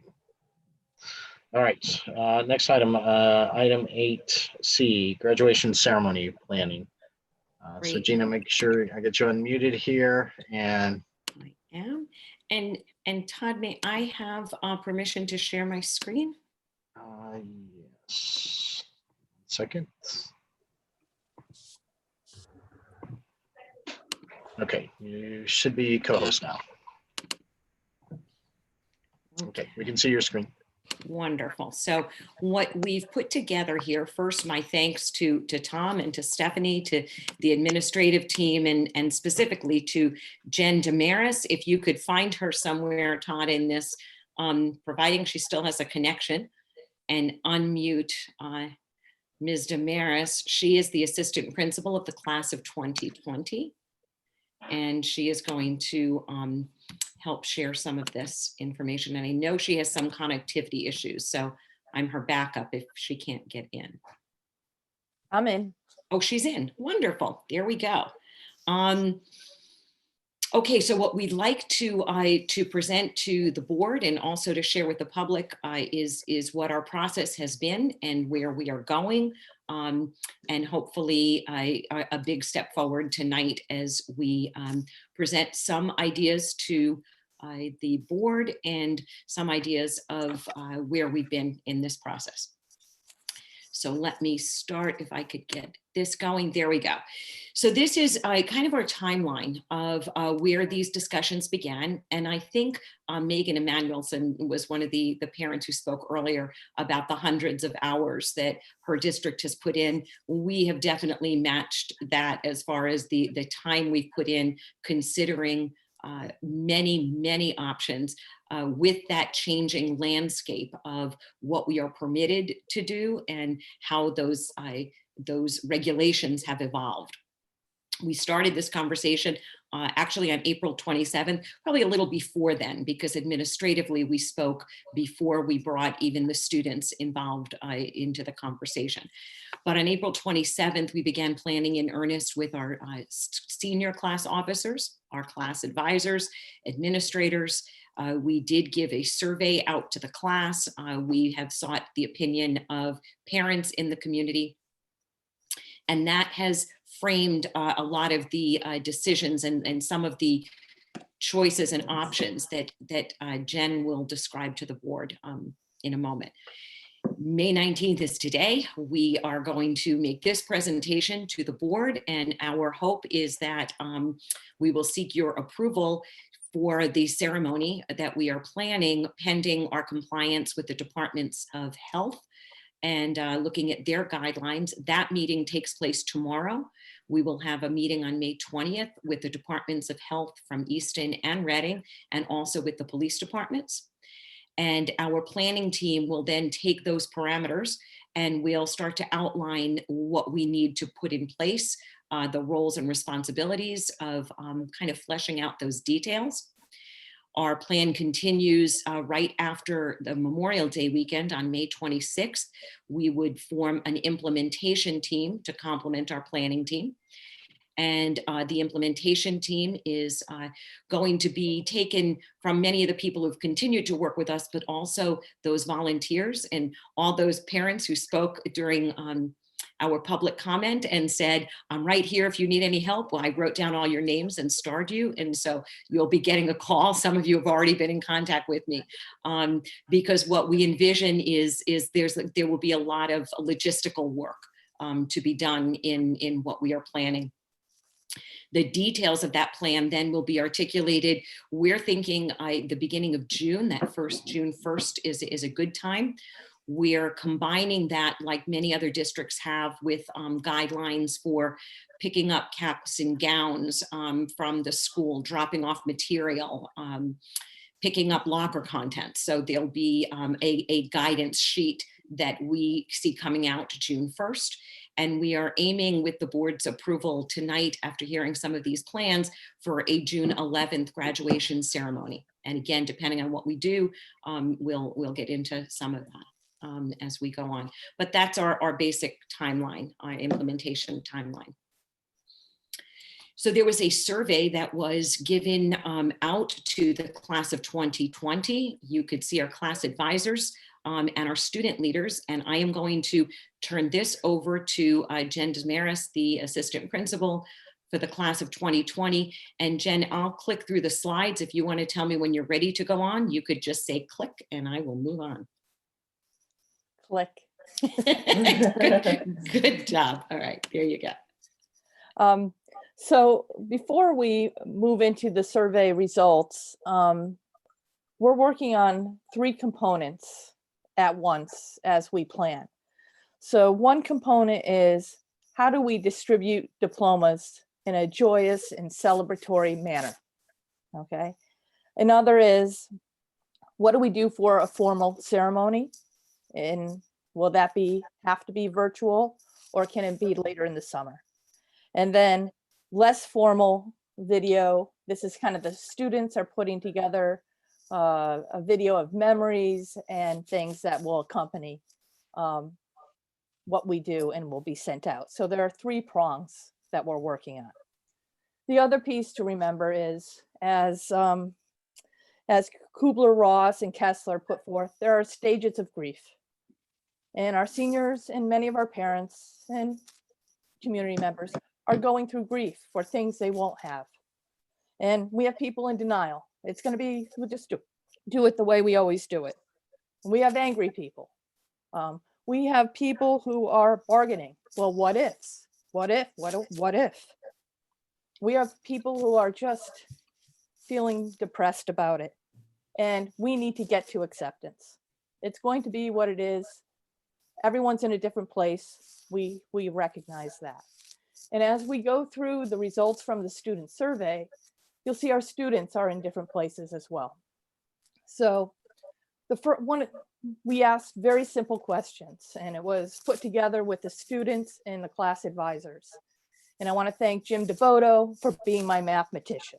So what we did is a ranked or a weighted system. The first answer in this case would get 3 points, the second answer would get 2 points, and the third answer would get 1 point. We had 137 students respond out of 215 students. So you'll see, how would you like to receive your diploma? The students really would like to receive their diplomas on campus, even if it's staggered. That's what as we heard in public comment, they want to end their Barlow career at Barlow. If that can't happen, okay, 49 said we'd be okay if it's delivered. And then individual summer pickup, really nobody wanted that. Okay, click. And then we asked about, hey, would you like to delay a formal ceremony? And you will see, they really would love a formal ceremony. Now, we know this may not be possible. Right now, we can't have more than 5 people together. I don't know what will happen out in mid-June. June 20th, I think, is the next date. So delaying may not be possible, but this is where students stand. Okay, so yep, July, August, and then you'll see as we move out, interest wanes. Click.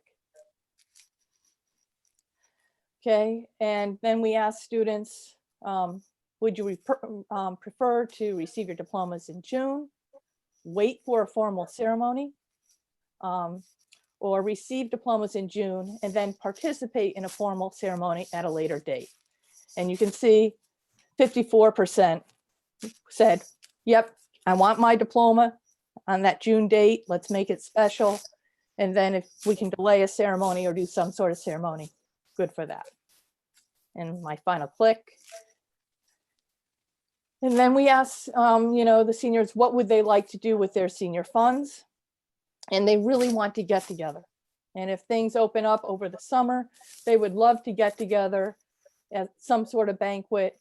That's really 93 said that response, and then we just drop off. So we know the students are just seeking any opportunity to have that final farewell as the class of 2020. I think I get one more click. So here's, I mentioned earlier, we're working on this virtual program, whether it be a keepsake of some sort. This will be that formal program with the speeches, the dignitaries, all that good stuff. Then we have students kind of working on the fun keepsake, the video.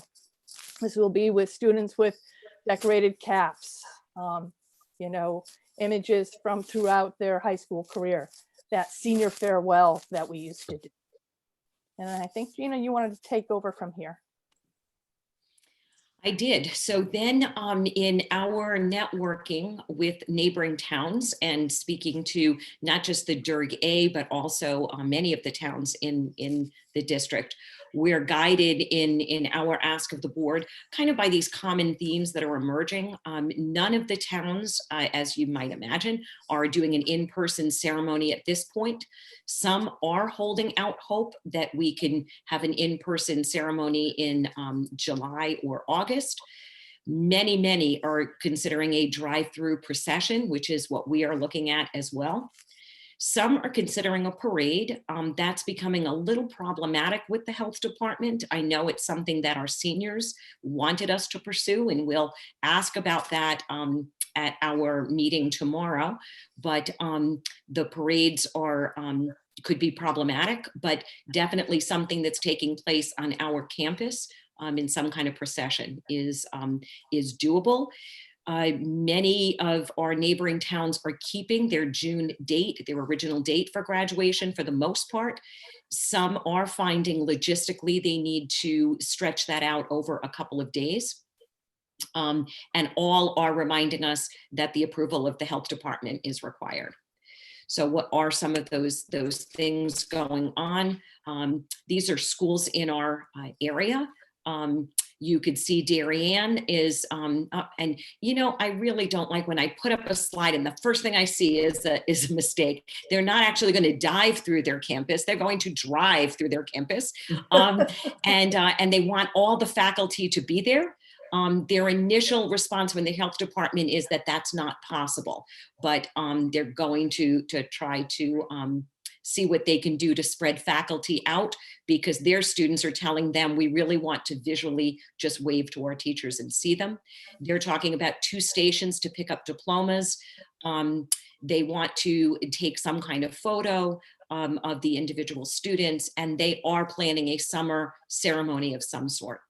Fairfield, the same idea of a car parade and a diploma handoff. New Canaan, their plan is a little bit more thought through. They're struggling a little bit with the 1 car per family, as several people are. They've got a route that stretches for their parade through, it starts at a park, it goes through a park in their elementary schools. Then there's a diploma pickup. Their health director at this point is not approving a photograph outside of the car. Norwalk has moved their ceremony to August. Again, 1 car per family, and they have a drive-in movie type venue.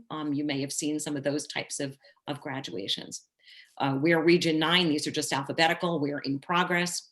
We had on our agenda looking at that possible home delivery. That wasn't a top option by students. And although logistically we could make it work, that's not our ask tonight of the board. Ridgefield is looking at a car parade. They are trying to do that drive-through diploma pickup, and they would like to work with their health director to get some kind of picture as students walk up to a table. Stratford, who is on that, they're in our Region 1 EMS call that I was on. They have 550 graduates, and they're planning on lining the main street with banners and pictures of their graduates. They have a main street to line. We're dealing with our 2 towns and pulling everyone together at Barlow. Trumbull is very early in the process. They're thinking of maybe a car parade. They're not sure. Weston was very helpful. They are looking at a procession through their school grounds, because again, they can't have a parade through town. But as you know, if you've been to the Weston schools, all of their schools are on 1 campus. They're looking at multiple stops. That's something very similar to what we are talking about. They're looking at their graduates getting out of the car to pick things up, pick up a program, pick up a yearbook, pick up their awards, and then eventually pick up their diploma. They're looking at graduates getting out of the vehicle for a picture. She called it a swag stop at the end. And they are going to broadcast their ceremony if they can on the radio, so that people have something to listen to in the car while they are driving through these lines. Westport also is looking to a radio station to broadcast. They believe that they have to spread this out over 3 days to do their diploma pickup. And Wilton is trying to do a parade with a diploma handoff, but again, their parade is a little bit questionable because of the health inspector's views on parades, and that's their health inspector. So what is our recommendation? So what we are seeking tonight is approval from the Region 9 Board of Education to pursue a class of 2020 graduation that will involve a drive-up procession on the grounds of Joel Barlow High School. We will speak to the health department tomorrow, and the details of the plan will be made public after the parameters are outlined by our departments of health from Easton and Reading. So we have many ideas, and we need to make sure that we're on the right track. And one of our big concerns is how we would facilitate picture taking. We have been in touch with our yearbook photographers, which is Life Touch. We have some ideas of how that can work to keep the line moving and keep people away from each other. And we need to make sure that that is in the accepted parameters that our departments of health are willing to work with. We have questions about how many of our faculty we can have, and parents. There are many parent volunteers. I wouldn't want to put parents of our seniors out there in a vest directing people. They should be in a car with their graduates. But I have many other parents and people in the community who have said they want to help. We'll need to figure out what the parameters are to have that many people on campus. That will then use our implementation committee, will then work with our administration, and we'll start to articulate the plan, communicate the details, and get that out by, as I said, that June 1st deadline. So I guess the ask right now from the board is the approval to continue with our drive-up ceremony procession on the grounds of Joel Barlow High School. And that would lead us to our next milestone date, which would be tomorrow. And then that outlining of what goes into that ceremony and what on our plans right now we can move forward with. And that is what I've got for you, Tom. Great. Thank you. Thank you for sharing those plans. We'll just open it up for the board members for any questions, discussion. I don't know if we need any motion on this for them to move forward, but I would like to hear board member comments on the plan and any thoughts people have on I it. definitely think it would be nice for us to, I think it would be nice for us to have something for the kids that they can come and have a picture and come on campus. Mm-hmm. The drive up ceremony. Yeah. Mike, I think you had your hand up. So I agree with Juliet. I think it's important to do whatever we can to try to recognize and acknowledge, these students for this achievement. It is a significant day in everyone's life when they graduate high school. I do want to recognize the hard work of Jen Damaris to try, in her efforts to try and, come up with a plan that works.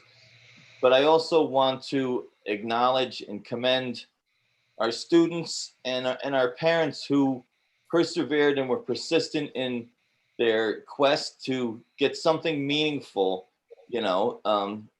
for their graduation. And we have taught you well. And I say we, but I've just given you the approval for the money. It's the staff. But I think we're all proud of the fact that, you, again, have really pursued, all opportunities to do something meaningful. And I think that's a great thing. And so 2 more comments I would say. Chairman Johnston should be acknowledged for his participation as well, to try and make sure that something meaningful did take place. And again, circling back to the parent communities and those parents who were instrumental in advocating for some sort of ceremony, some sort of way of acknowledging these students. And so I would also like to suggest that we do not restrict the planning of this event to merely staff and health professionals from the 2 towns. I think inclusion of our board chair and a representative of the parent community, maybe the PTA president, somebody else should all be involved in this planning process. I would imagine we're just talking about the planning process at this point, and I think the more minds we can get, the better the outcome. And I would also say that I don't know whether approval is needed by the board, but if there is a feeling that approval by the board is necessary because of I don't know, the unusual nature or the liability issues, I would suggest that we could always schedule a Zoom meeting in the future, a special board meeting to take this up and approve, you know, the plan once the logistics are all worked out, rather than approving it now that we really don't know what we're approving. I would prefer that approach. Okay. All right, Karen, so you had your hand up before I comment. Go ahead, Karen. No worries. I was just wondering, Gina, is there any benefit to pushing it out further to the end of June, to the big, you know, to July, to after the 4th of July?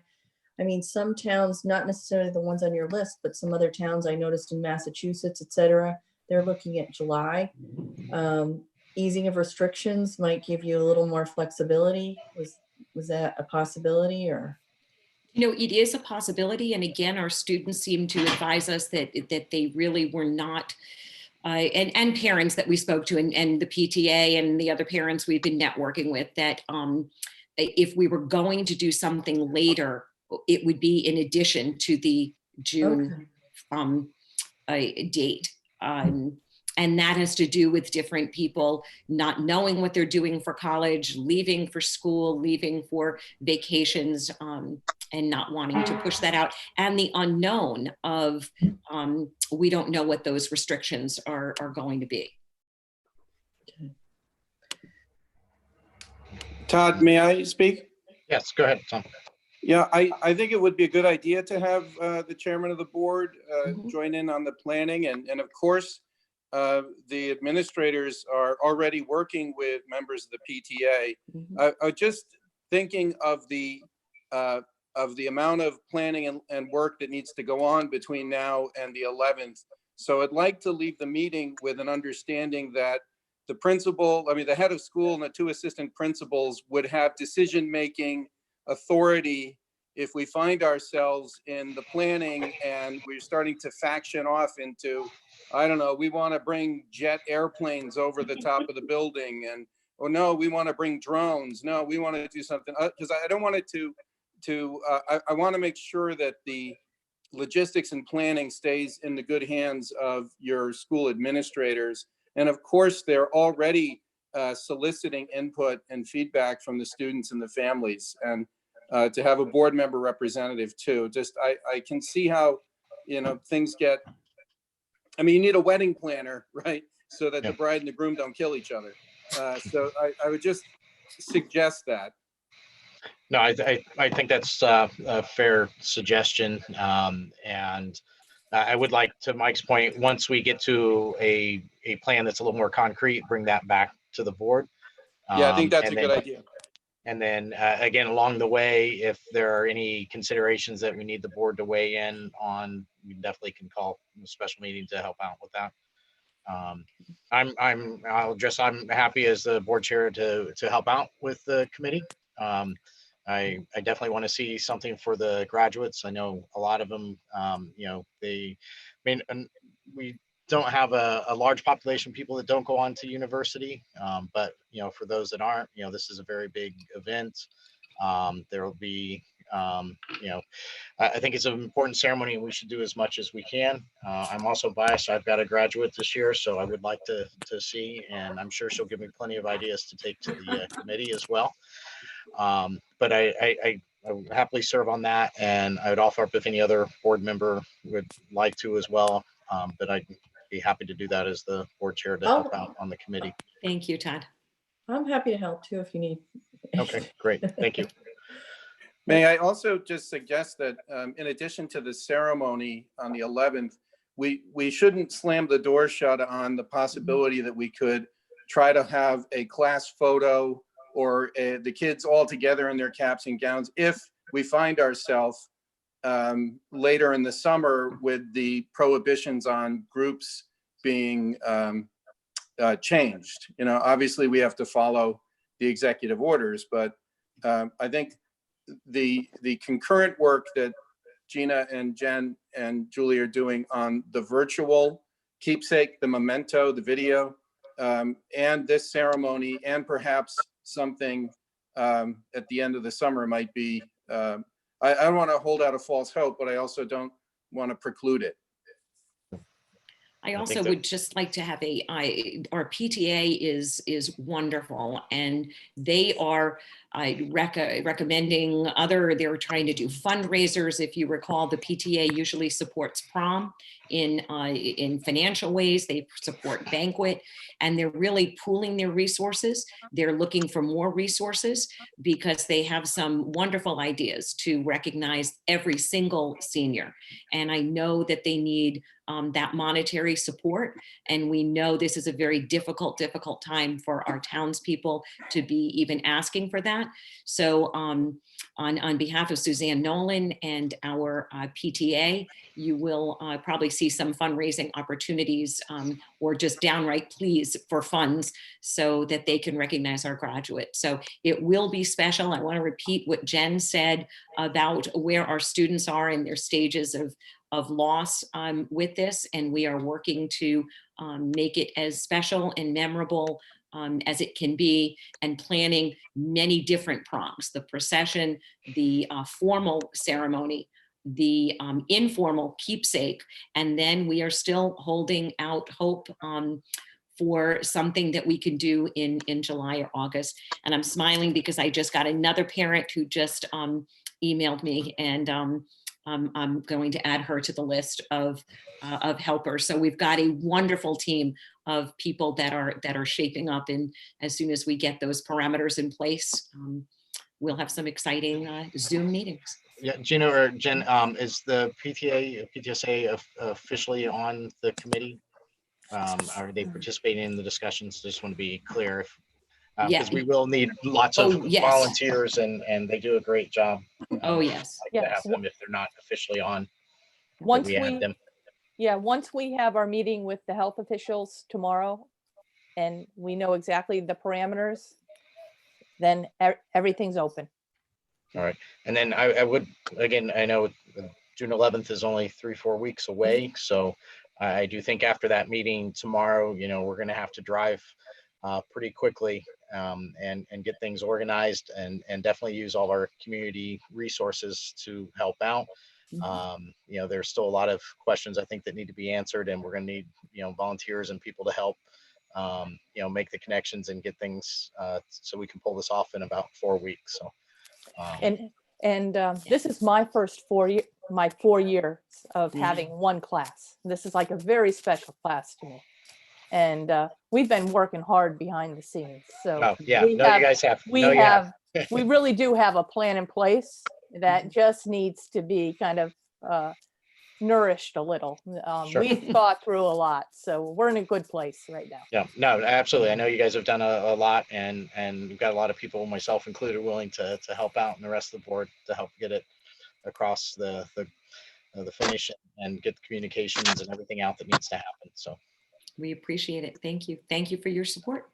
Yes. Todd, I just have a couple of minor questions, and more. I totally support having some kind of recognition for the graduates. It's a very important milestone for the students and the families. So happy that we could find a way to have an in-person and still be safe and compliant with the DOE guidance. So appreciate everybody's hard work and volunteering to do that. Just, I think there, we have about 200 graduates, I think. Is that 215? 215?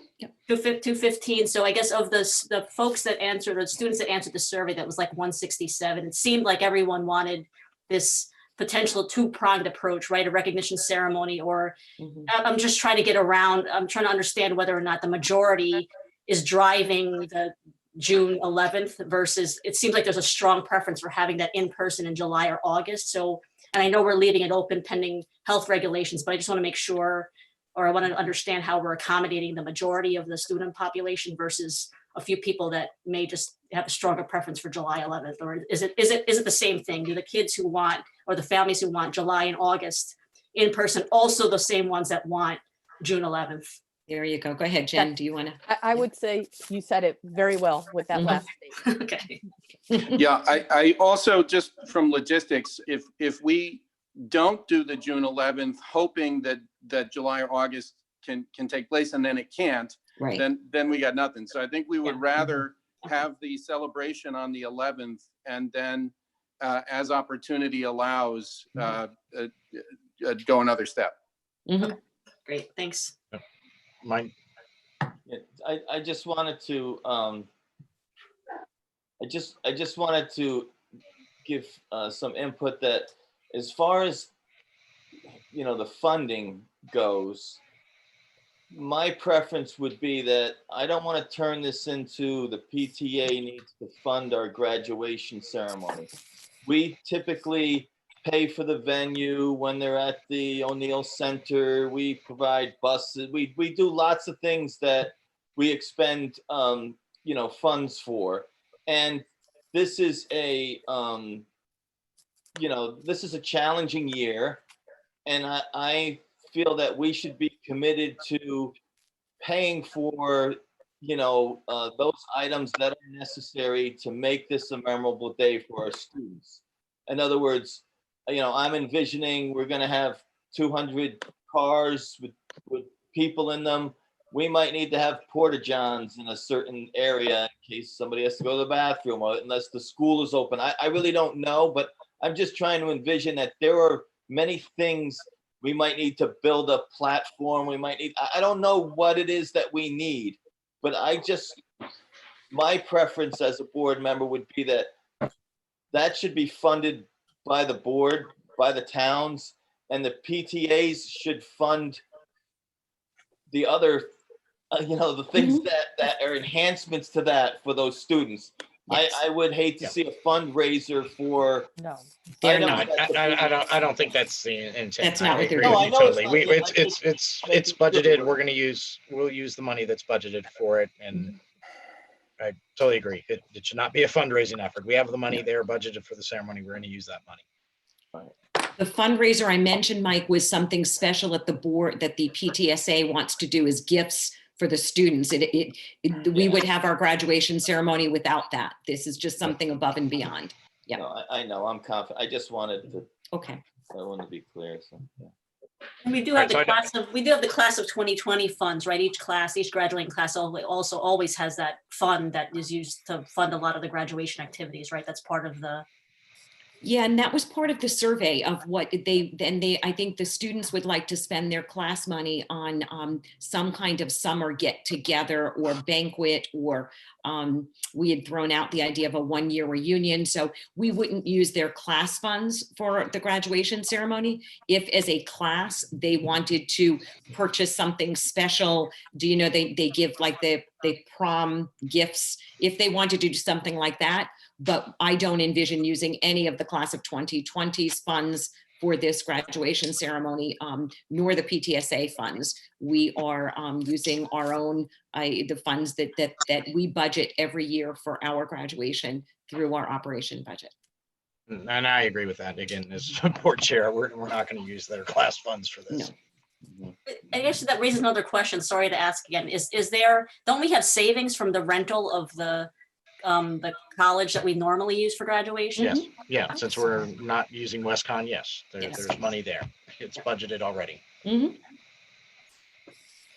And again, we'll need volunteer help. So Gina, keep the list going, and members of the public that are on, and anybody that wants to help out, we will need help as we figure out the details of this. Mm-hmm.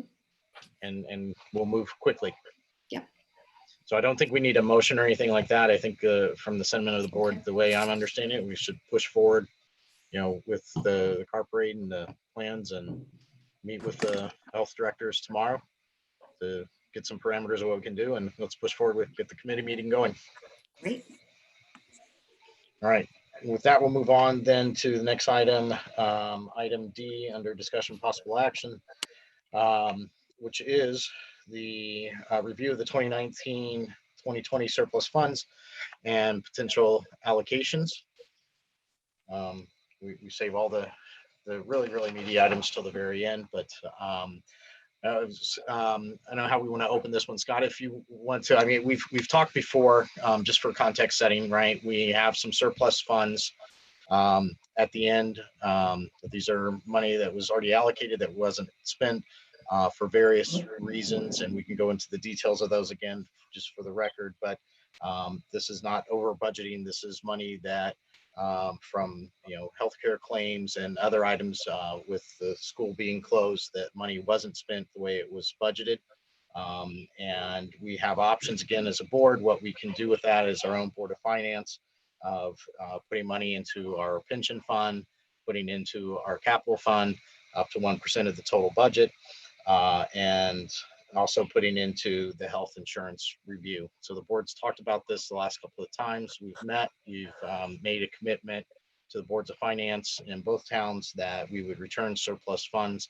A point of our discussion here for the board members is to try to help clarify. We've provided ranges before and would like to get to a more specific number based on all the discussions that we've had to date and the committee's work that's been going on, so that we can communicate back to the town. So I would look at the end of this discussion that we do, or we have a motion so we can discuss on how we would like to allocate and any funds that would still at the end of the fiscal year through June that, you know, we make accommodations for that as well.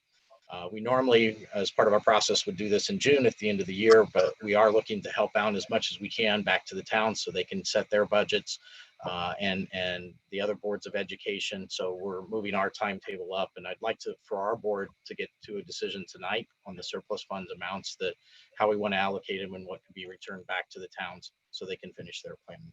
So that's my opening. I'll turn it to Scott, and then if you want to add anything to it, and then if we need, we could get a motion on the floor and start, you know, talking through in greater detail. So Scott, if you have anything to add. Sure. Yeah, be happy to. As you noted, this is a process we do go through annually. And in fact, we go through it typically through each of the months as we approach the end of the fiscal year.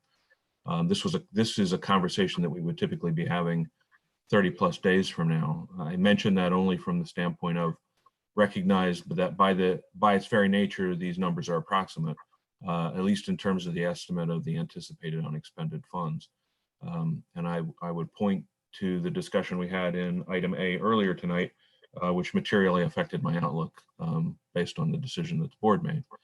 So I would estimate that we would have $1.3 million unexpended at the end of the fiscal year.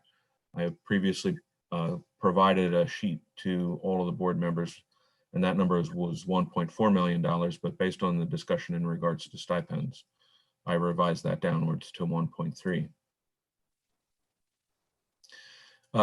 As Todd mentioned, there are three potential, sorry, did I hear a comment? There are three potential places that the board could choose to expend some of this unexpended funds. The first is the capital reserve. The maximum by statute that can be contributed is 1% of this year's allocation. That number is $241,331.14. If I were to assume that number and keep going, the next place that we could go would be to the health insurance reserve. And I think there are a few conversations that we could have in regards to the health insurance reserve. But let me come back to it, and for the moment, consider that number to be a zero contribution.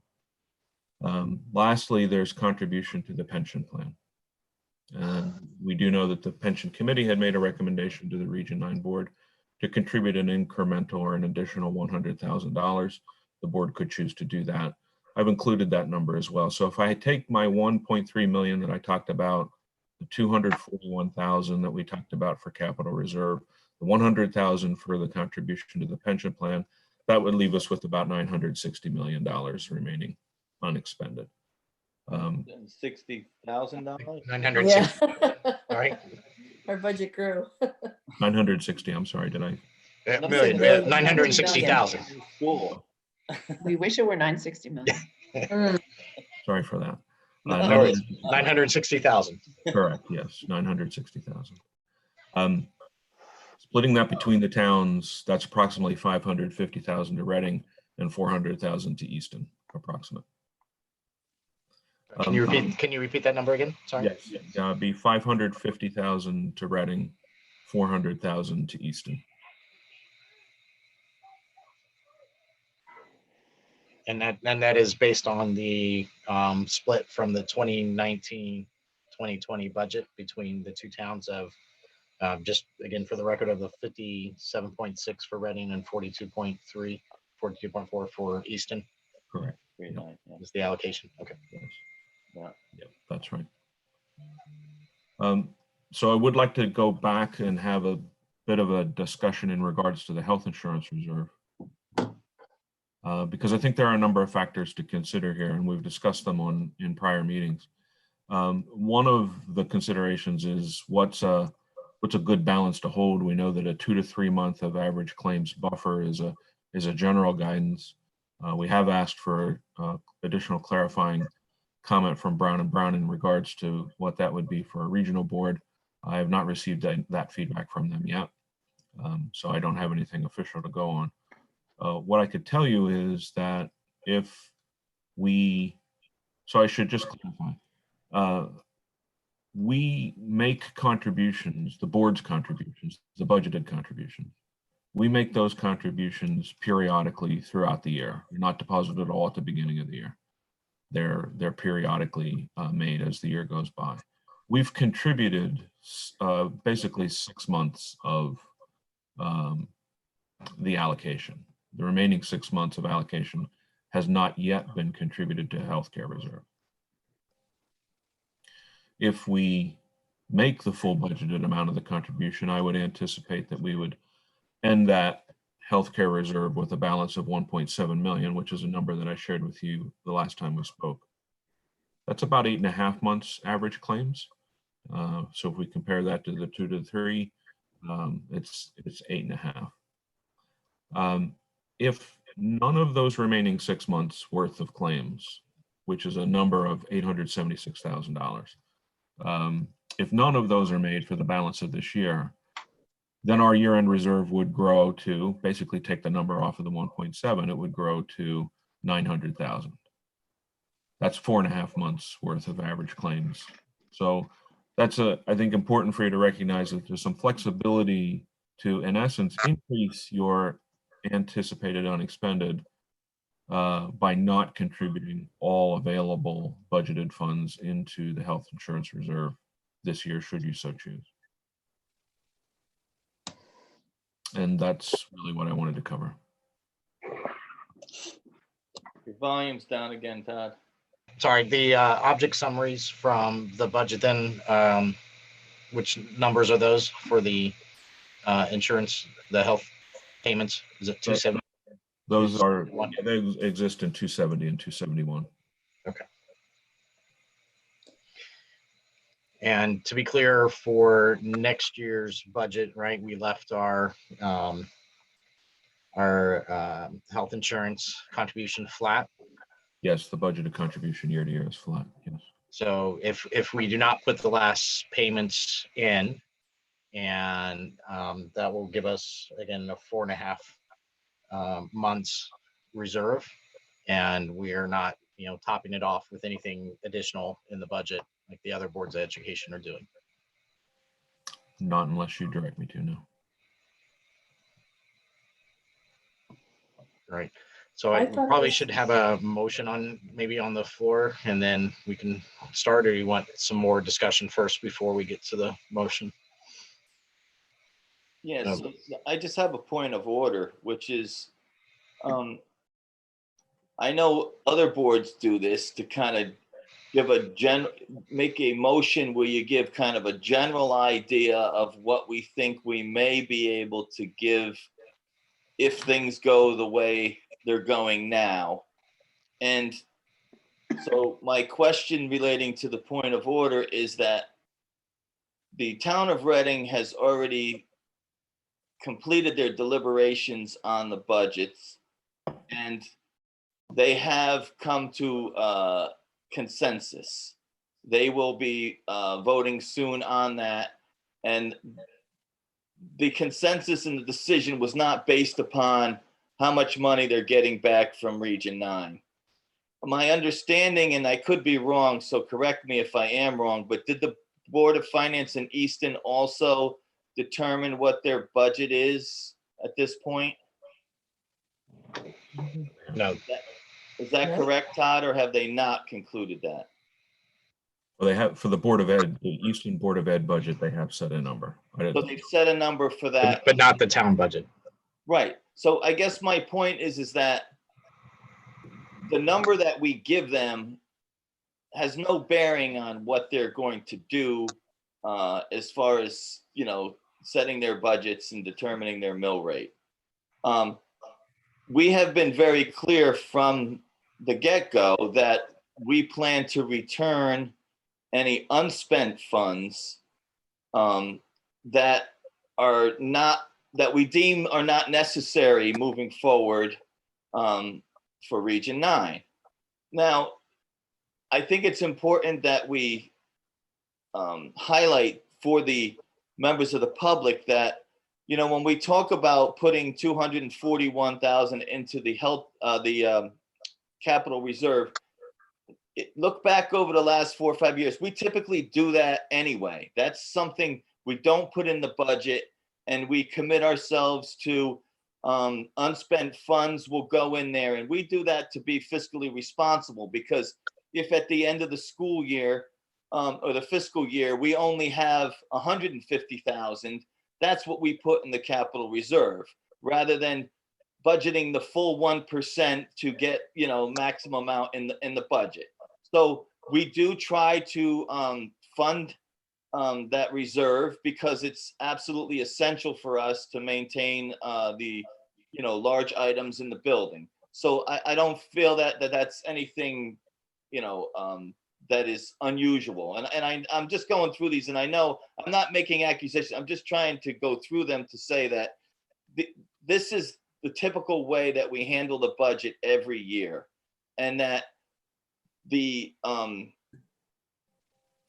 fact that we have a large unspent fund balance this year is a testament to our fiscal responsibility and to some actually good claims history in health reserve. But it's also a credit to the Roscoe Bridge program that saved us in special education, and many of the other areas in which we have only used funds that are necessary, and try not to have discretionary spending. But I'm wondering what the purpose is now of setting amounts, and where I'm going to go as the discussion progresses is I think there are many variables and fluctuations, many that still persist in these calculations, and that for us to say we're going to give 300 back to Easton and 450 back to, we have no idea at this point, and we can give our best guess, but there are still items that I would like to discuss relating to our distance learning enhancement moving forward. I realize that the administration at this point is not prepared to be able to plan or come up with anything on the spot right now, but there still is, a month and a half left in the fiscal year.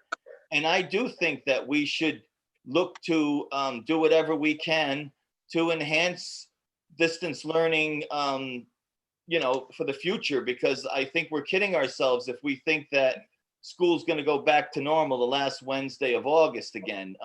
We're in a whole new world. We're in a whole new world, sequencing bus runs, partitioning hallways, plexiglass on all the main desks, 10 chairs to a room. We're in a whole new world, and so I have questions relating to PPE. Are we going to buy cases of masks? Are we going to buy cases of gloves? Are these needed for the summer for our staff? Are there new cleaning supplies we need? Do we need bathroom misting machines, cleaning machines, disinfecting? Because we have an obligation. Our main focus is to educate, but we are also focused on the health and safety of our youngest learners, our children. And so I am not comfortable at this point coming up with a ballpark number and just saying, okay, 57% for you and 42% for you, and that's where it's going to be, because I think this is all going to change. And I think that we as a board should be committed to directing or focusing on improvement moving forward and necessary plans and supplies for the coming school year. And I know that you can say, well, we're spending this year's money on next year, but I've lost that argument a million times with this board, and we kind of have done that a bunch of times. And I'm just saying, I'm very uncomfortable giving all the money back and then finding ourselves in a position where we don't have enough supplies. We've only budgeted healthcare at a flat rate, so that we know, and the public should know, that even though you'll see a big health reserve there at the beginning of the school year, we're paying that down because we didn't put in a built-in increase there. So that reserve is not going to be the same level at the end of the year that it's going to be at the beginning of the year. Now, what's your comfort level? You want to lower it to the point so that at the end of the school year, you have $50,000 left in the health reserve and we have to go back to the towns and ask more? Or do we want to do what we feel to be fiscally responsible and have an appropriate amount of money in there for a pandemic year that we could see unprecedented healthcare costs? I mean, I just think that we're in a different role. We don't serve only as a board of education and then say, we'll go back to the town and say, oh, well, we need 150,000 for that. We're in a whole different, role. We serve as the Board of Finance and the Board of Education.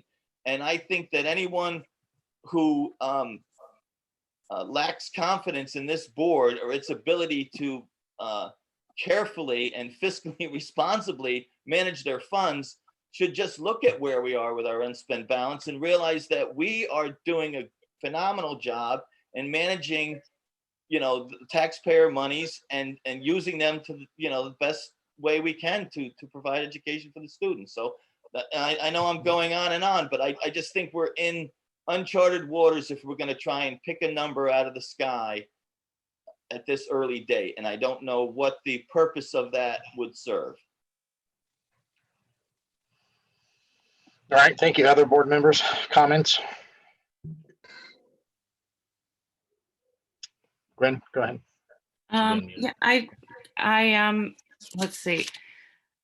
I'm also concerned about making sure that we are doing everything that we can do within, from where we are now to prepare for the fall. Anything, I've even thought about even in the end of June, if there's PD we can provide to help our teachers while we're still in this school year. That's something that would certainly fall into this school year. Or what, and I'll echo Mike, we don't know exactly what we need. We don't know what's going to be happening in July, much less in September. But yeah, I think we may be having a lot of unanticipated costs due to what school looks like in the fall, and I want to really make sure we're prepared. And then my other concern would be, because I fully support the capital reserve contribution, and I'll follow the pension committee's recommendation on pension. But as far as health insurance, my understanding, and I'm not totally up on this, but is that for the last several years, we've been pretty lucky in our claims history for a couple of years, and they've been pretty low. But if you look back over many years, there always are years where there are unexpected spikes. I'm concerned about that just in any year, that it could be a bad year. But this year in particular, because, not only COVID related issues, God forbid, in our staff and their families, but also the fact that, nobody's going to the dentist right now. Nobody's getting their teeth cleaned. Nobody's doing any elective surgeries. And so I have a concern that over the summer and the fall, and as things begin to be hopefully more normal, people will start doing all that stuff. And then next year we may end up also, because of that, having considerably higher claims than we had this year. So although I don't want to be accused again of padding our health insurance reserve, because that's not my intention at all, I do think that our first obligation has to be to make sure that we're ready for a potentially bad year.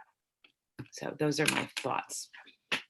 Right, and just for clarification then, Scott, you were saying if we didn't put in the last payments for the year, our healthcare reserve would be at 4.5 times the monthly average for claims.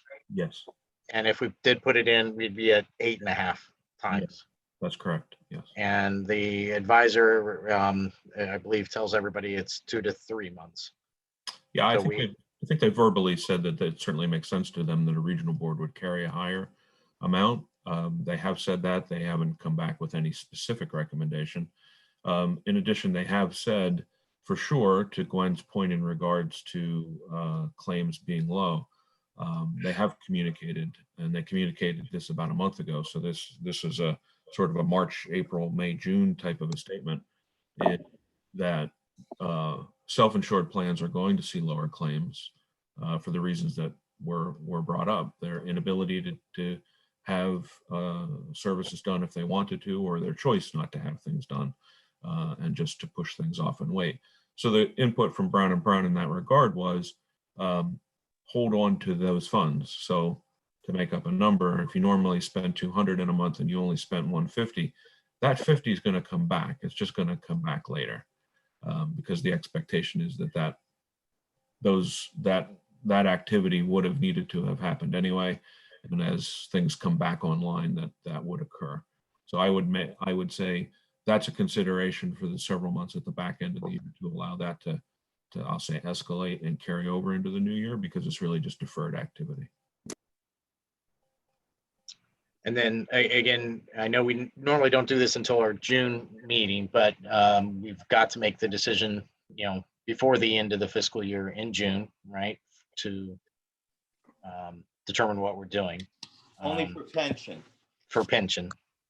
Right, but we can't carry the money over. We don't have a lapsing fund or anything like that. So we can't carry money over. So the only, unless there are other big items out there that we're not aware of, if we're spending to buy, masks and hand sanitizer with some money at the end of the year, like we would buy paper to stock up, I don't see that moving the needle all that much. So I get the concern that there may be something big looming on the horizon between now and the end of June, but I still think we could probably provide a number at this point, and the items that we've been talking about are within parameters that we could probably deal with. And I'll look for other board members' opinion on it.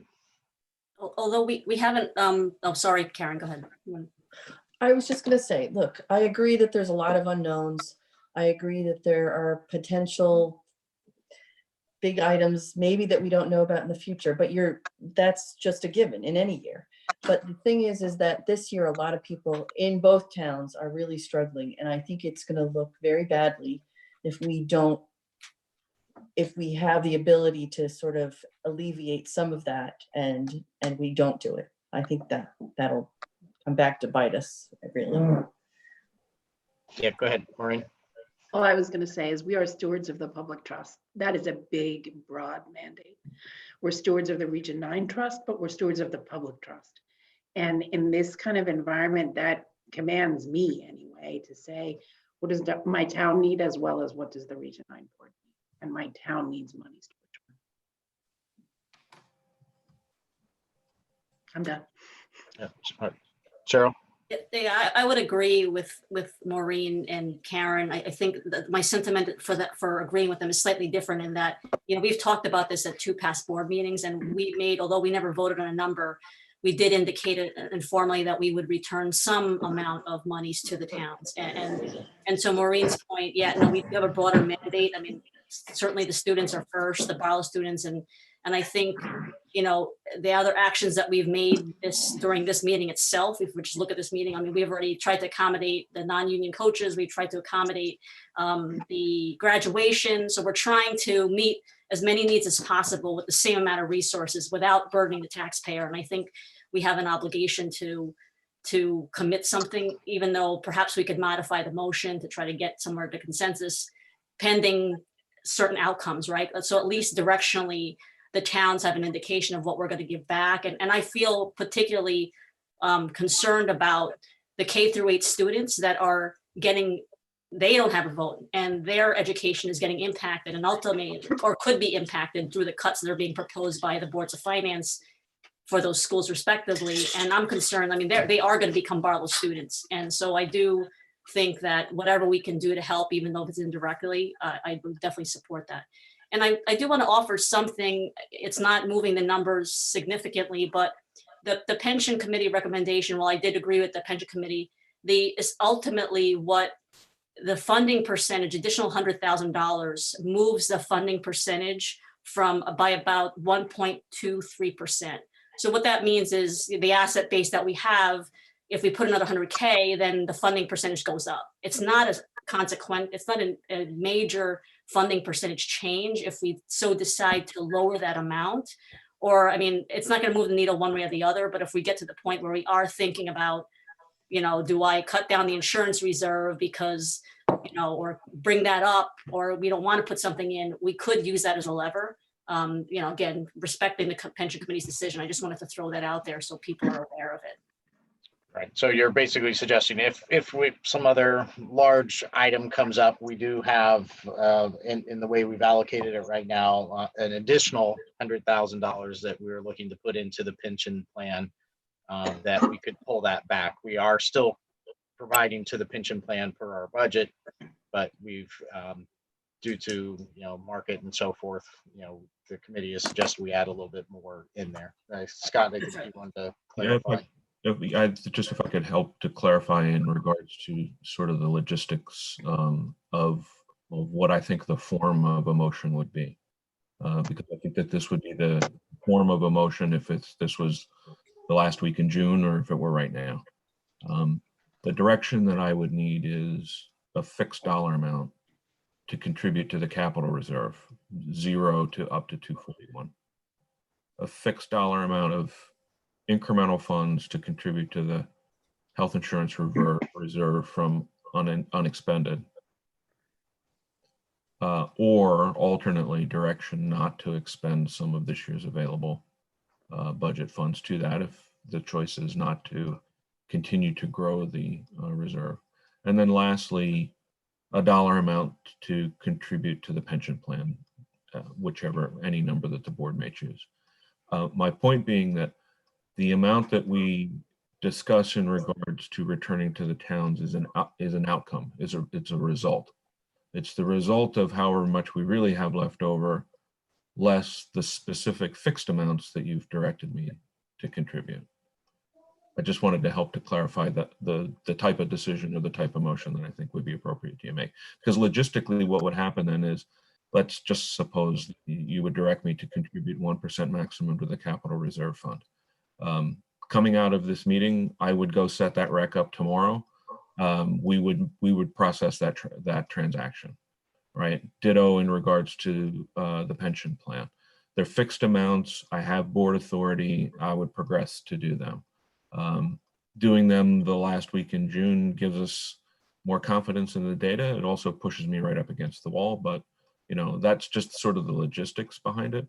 I wanted to just share that sort of progression because I didn't want you to think that what you were deciding was how much your reserve was, sorry, your unexpended was after those things were done, because that number will be what that number is after all of the other spending occurs. You're just giving me specific direction in these specific cases of a fixed amount to go ahead and contribute now.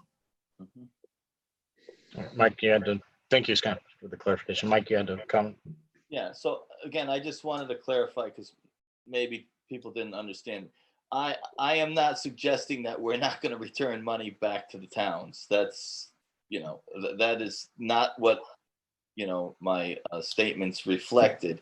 What I said was that it was too soon, in my opinion, to be able to determine or define that amount as Scott articulated.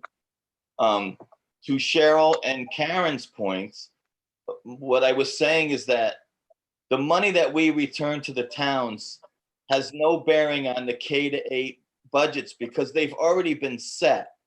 And so the money goes back to help the towns, which we should do. We should give money back when we don't need it. That's what we always do. It's nothing, out of the ordinary. We always give money that we don't need back to the towns. And that's just what we do as stewards of the town. So I was not suggesting that we don't give the money back. What I was urging caution with is that trying to articulate what that number might be right now may be premature. And to Scott's point, and that's fine. I accept Cheryl's suggestion that we could pull back the pension additional contribution. That's a great idea, and I'm fine with that. I would remind you, though, that pension contribution has to be made by June 30th. So we would be, that would have to be decided before, Right, but we have another meeting, a regular meeting on the 23rd. We can do a special meeting, right? If some other, astronomical cost comes up that we hadn't planned on. Right. Yeah, Tom's waiting here. Let me unmute you, Tom. Hi, I think Walter is still on the call tonight. And I believe Walter's done some thinking about some of the investments he'd like to make the building more resilient in terms of our return to school and another, how to make it more protected against the transmission of the virus. And maybe Walt has a sense of if he could have what he wants, how much that would be. That might help you think about it from the funds that haven't been allocated now. If we could make some purchases this season and start to put them in place in the building, and you are within your right to do that because the money's been allocated for the well-being of the school, and so that's my first thought. My second thought is you were talking about having another meeting to approve the graduation ceremony, say in the first week of June. You could have a 2-item meeting if you want to do that. So I guess if Walt is still on and he has a sense, can he help you think about how some of these other funds might be spent? Because I do think that the point that Mike is raising is a good one, which is how do we pay for not just personal protective equipment, but other improvements to the physical building. Is Walt out there somewhere? Walter's on. You're unmuted. Go ahead. Yeah. So looking for reopening school and changes we'd make. I mean, there's pieces of equipment. One of them is about $4,000, which would be a fogging machine. And there's pros and cons on both sides, but it would allow us to help disinfect the building. One person could do it in about 5 hours on top of our normal cleaning. That's like $4,000 there. We're talking about putting plexiglass barriers in to protect people in the front office, the desks at the security and guidance areas. I'm trying to get my drive to come up. I had a bunch of stuff on there, but there are definitely some items that I think would be beneficial that would help protect our staff and our students for the school. And I'd be happy to, work up a quick list of that and get you, a total number of the things that I currently have. So if you give me a couple minutes, I'll gladly get back to you as soon as I can get this thing to open for me. Hold on, Tom. You're muted, Tom. Hold on. Okay, Walter, go ahead, Tom. Walter, can you think I would want $400,000 if I had $50,000, if I had $22,000, kind of like name that tune. Do you have a sense of that? I've got a, then I'm sorry. I Oh, do go ahead. have the list up, Walter. I know you're having all kinds of computer issues. Yeah, But if you've got the list up of the stuff with the pricing that we have currently. Right.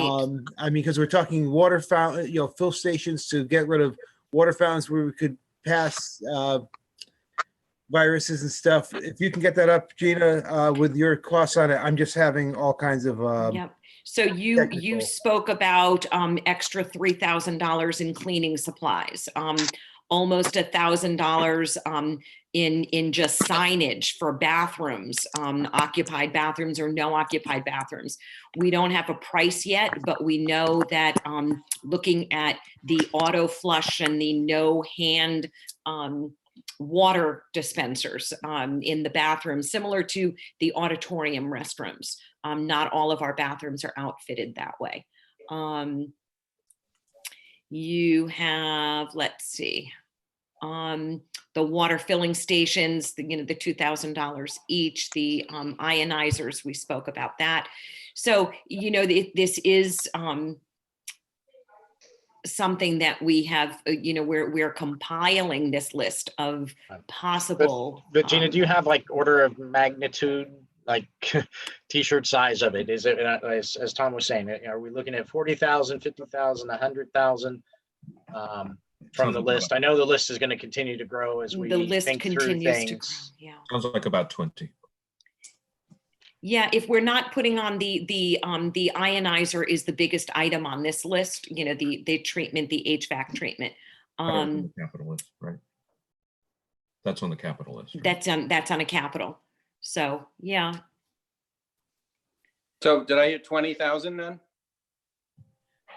Yeah, and it sounded like that. Yeah, it's in the 20,000 range. Mhm. And so again, these are all items that we would be able to purchase with this year's dollars. So before the end of June versus the 20,000 coming out of the budget for next year. Again, we didn't budget for it, but again, we can find $20,000, I would think, on the next year's budget. If we can't purchase everything now between now and the end of June, because we can't carry the money over. Right. Right. As long as I have a vendor name and a dollar amount, I can set a rec up before the end of June and expend it in July or August. I would imagine too that ordering earlier rather than later is the thing, because we're not the only school in town and there's going to be a lot of requests for all those items, I'm sure. That's a really good point, Karen. Yeah. Lag times are significant right now. We have, Yeah, I was gonna say. 8 to 10 weeks on some of the items that we're looking at. Yeah. And we also That's want if you time order to them get this right stuff. now. We also need time to get this stuff installed and have it in place. So if we do open on time in the fall, that people are protected as they come back to the building. Absolutely. So what I'm hearing though, even if we were to drop it another 20,000, let's say, we could still give a general range at this point or a number at this point. Todd, wouldn't that come out of the capital reserve? Potentially if they're maintenance type items. I don't know, Scott, if it's Everything maintenance improvement type thing, could it come out of the capital versus the general operating funds? I think it's been our practice that typically capital items tend to be 20K or so.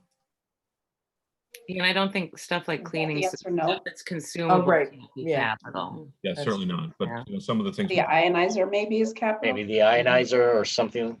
Well, That's that's already in capital. yeah, that's already in capital. Mhm. The fogging machine we discussed was 4K, so that's under the limit. I Right. think Dr. McMorrin wanted to speak as well, but I think he's muted. No, I don't have anything else to say. So what about Tom's idea of we make it a 2 agenda item meeting in a week or two, and we'll have more information from Walter then? I mean, I think we have as much of a ballpark as we're gonna get tonight. I mean, I guess we can decide on the I don't know. I get Scott, and the number of the bus settlement, anything else that is that potentially could come in that we're aware of or is already calculated in here. So obviously we can't plan for the unknown of any other expenses coming up, but Yeah, I mean, everything that I'm aware of is in there at this point. Okay. Right. And you took into account, like, again, because the list is so broad, cafeteria, the way we do things in the cafeteria, the way we do things everywhere in the building is going to have to be modified. And so, again, just making sure that we're covered, that, it's going to be hard unless you're going to have staff members that are going to only let, 2 students into the servery at a time. How do you keep kids in line? How do you protect the, those taking the payments? How does all that work? And again, I'm not looking to just spend nilly-willy. I just want to make sure that we have, something there, because, I'm probably more pessimistic than most. I think we're going to do a great deal of next year may be in distance learning again. But my hopes are that we can start getting back, but it's going to be expensive to get back. And I just want to make sure that, we don't commit to something that, ends up tying our hands down the line. I think it's very easy to say that, several $100,000 is going to go back to each town, whether is it 4 for Reading and 3 for Easton? Is it 5 for Reading and 4? That's really hard to tell at this point, but we know the range a little better than we did before, so we know, kind of what that range is. But I'm just, like I said, I'm just urging caution that we don't try to too clearly define our obligation to return funds ahead of, making the decisions that we need to, that serve the best interests of our. But right now, I mean, we're still talking around $20,000 so far on the list. How much more is going to get added on to the list in the next 2 weeks? And Well, again, we're not, it's not a wish list that we're going to buy everything, right? And Of course pump it up not, to but 100,000. I had said before, I would love to see professional development, relating to distance learning, relating to some of these educational platforms, so that all of our teachers are doing in-person, live lessons. I think all of our teachers should have office hours with students. Right now we're doing our best, but some teachers give kids assignments on Monday and say, I'll check back in on Friday. And I know I'm generalizing, and I don't mean to shortchange any of our valued teachers, because we value each and every one of them. But I'm just saying each one of them has different skill sets, and those that are more technologically savvy are doing much more than those who aren't. And so, much like we would with a student, I think we have to do our best to provide resources to get everybody up to speed so that we can. Totally agree. But I guess my point would be how much more is going to be decided and how much more resources they're going to need in 2 weeks. Exactly. The question is, are we moving this decision from today, or why can't we focus it and drill it down now? Todd, before you said we needed to decide on the health insurance reserve and the pension funding, and what if we got that done tonight at least? And we can, again, Scott was laying out the fixed capital increment to the health reserve, not spending the last payments for the health, the money to the pension, right? Those are the main items that we would need to make a decision on to help him move forward. Right. If people aren't comfortable with the dollar amount, I mean, we'll know in general, at least we can communicate back to the boards of finance. It's 550, give or take 20,000 split between the 2 towns. So it may drop 15,000 between now and 2 weeks from now, if people are more comfortable with that. I just don't see us coming back and saying we're going to take another $100,000 out for stuff we don't know about and can spend right now between now and the end of the year. I don't think that's going to happen in the next 2 weeks. And I'd like, again, to be able to firm up some number to give back to the towns, if we can do that. I would agree with Todd. I would urge caution, but I think I've been clear on that. Well, and then again, we could look at the pension again. If Scott doesn't make the transaction on the pension, we could hold that. There's 100,000 right there that we could look at. I guess in the interest to Karen's suggestion, in the interest of trying to move something forward, I'd advance a motion to contribute to the capital reserve maximum 1% of $241,331.14 I actually participated in the Finance and Facilities Committee, and it seemed for a lot of health and safety reasons, actually, that there are uses that relate specifically to the pandemic that I think it's a good investment to put that 1% in, because we already have products identified that could actually benefit us if we do have to distance learn in the fall.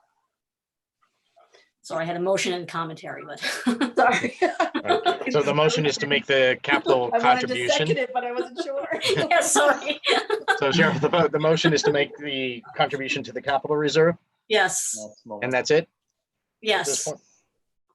So the motion is to contribute 1% to the capital reserve, 1% of 241,000. No, the that's 1% the percentage is of 241. Yep, The 1% is 241,000. that's right. All right. All right, so there is a motion. Is there one second? Second. So Karen, second. All right, discussion. I was gonna say, Cheryl, could you I'm in elaborate? favor of pushing a little more than, I'm not opposed to this one line item, but I would like to put more in. So I'm happy to do this one. If we want to do another motion for pension and another motion for health reserve, we can do motions all night, or we can combine them together. Well, there's a motion on the floor, and it does seem like we should just try and at least use these as a mechanism to establish where people's thought processes are, which is really what I think Cheryl might have been driving at. Lori, I think you were asking a question on why I felt comfortable with that. Yes, I just wanted you to elaborate a little bit more if you would. And Mike, Gwen, Mary Lee, Todd, you guys are all on the Finance and Facilities Committee, so I just dialed in as an observer. But from what I understand from listening into that committee, there were a number of projects that HVAC being one of them, the ventilation system, perhaps, improving the flooring. I think, that was tier 3. There were a number of projects that would improve the air quality in the school and our ventilation systems that were already on the capital expenditure list to some degree, although we do have to update that capital plan. And so, to Mike's point about, we don't know what we don't know right now, there could be unforeseen costs in the likelihood that we have to social distance again. I think those capital improvements that potentially the Finance and Facilities Committee may advance to the board would use some of the funds that we already have in the capital reserve. Thus, we would need this to replenish whatever we have, as we have been always typically doing every year. We've have a precedent of actually putting that 1% in every year. And honestly, I think part of the reasons why we do this, because we are fiscally conservative, and that's one of the reasons why we're in a good, healthy position, I think. So, And it seems like some of those planned expenditures would be sort of, for lack of a better way to put it, positive in light of our distance learning return from situation. Anyway, I think so. Yeah. it sounds like I would support Cheryl's motion as it. Are we going to vote on that? We already I think so, seconded. unless there's any other discussion. It's already been seconded. So, so the motion again is to put the 1% contribution into the capital reserve, which is $241,331.14. Is that correct, Scott? That's correct. So that's the motion on the floor. It's been seconded. All in favor?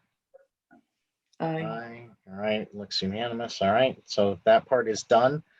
I'll look for another motion if anybody wants to make one. We'll chip away at it here. Or the other option is wait and we'll do a Well, with meeting, regard to the special pension meeting in plan, June. that one's would the pension plan one be fairly easy to revisit? Yes, Cheryl, we can- That it would have to be another item on a special agenda, or it could be the regular meeting agenda instead. We think we can't vote on that tonight? We could, but I think, Scott, we would have enough time if we deferred the vote to June. Why wait on it then? Yeah, we don't have to. I mean, if it's not, you said it's going to make a negligible difference either way if we It's a put it 1 in. point, yeah, it's a 1.2 2-3% funding based on our asset base at the end of March, I believe. So it could change if the market's been better and our percentage of investments has improved, but it could also be worse. But it's, you know, so 100K does help, but it helps the funding percentage by about 1.23. So it, you know, it's a trade-off, I think. So if we vote to not put in the additional 100,000, is that what you? Yeah, then I think we would still have our funding percentage would go down to 80 some odd percent if we, again, assuming market conditions at the end of the first quarter. Okay. So 80% in the pension fund. Normally we're in the low 90s, right? In the pension. It Those is market conditions were down in the 80s. So this is, you know, again, putting in with on top of our contribution that we normally put in. And we'll be making it up hopefully as the market returns. Getting us back Fingers into crossed. Yeah. Some of it. Make some of it up hopefully quickly. Some of it. So again, all right, sorry, Mike, yeah.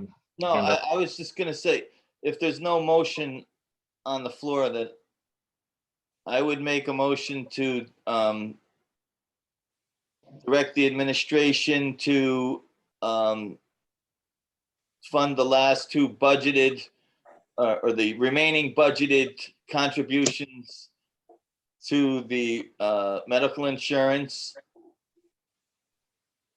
and that we allocate $100,000 for an additional contribution to the pension plan, but direct the Director of Finance to not to authorize that payment until June 30th. I'm not sure what difference would that make? Well, that gives us the option, to Cheryl's point, that if there was some unforeseen reason why we would want to pull it back, that would be the last day, or June 29th, whatever Scott would recommend. That would give us the last day. That gives us the option that if something unforeseen did come up, the board could choose not to make that payment. That's. Wouldn't it be better than just not even to do that, to make that motion? I mean, we should just leave it then if that's. Well, It doesn't make any sense to sort of maybe vote. It's not a maybe vote. This is to Todd's point, that he wants to get to a more fixed number, a more defined number, to realize what's left and what the potential is for each town. Exactly. I'm just trying to get us to that number. My last payout in this fiscal year is June 19th. And those pays would be set up by about June 16, roughly. This is pension? That's all pays. We pay on a 2-week cycle. We pay on a 2-week cycle, and that's the last pay cycle in the fiscal year. Okay. Well, okay. So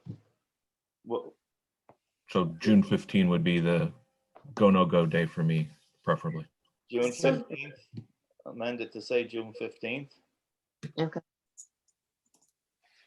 And I understand this to just be a motion about the pension, or are you tying the healthcare into this motion? He had the healthcare, doing the last payments into the healthcare was in your motion, correct, Mike? Can we just do the pension at this point and get that off the table and then have some further discussion? Is there a reason why they have to be tied together?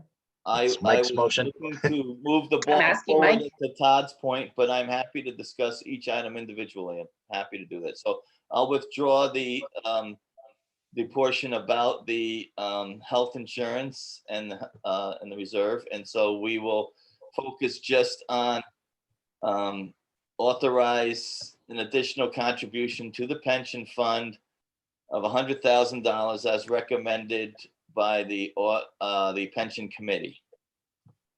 Second. All right, any other discussion on that? So again, the understanding is payment's got to be by 6/13. So if we're going to undo it, we got to do it, undo it fast. Yeah, exactly. So allocating, encumbering the money basically, but not making the payment until the 13th. And I'm trying to I thought it was a adhere 15th. to everyone's wishes. I It was the I did, 15th. but I- Or 15th, sorry. All right, so the I'm trying to motion's stop. on the floor. Any other, it's been seconded. Any other discussion around the pension allocation? All right, so all in favor of the 100K to the pension? Aye.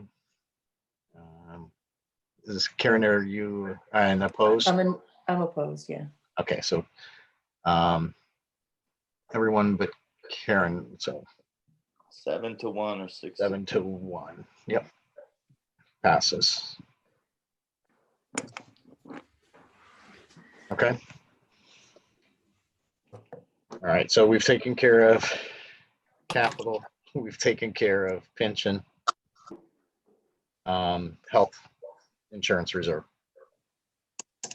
This is the last item.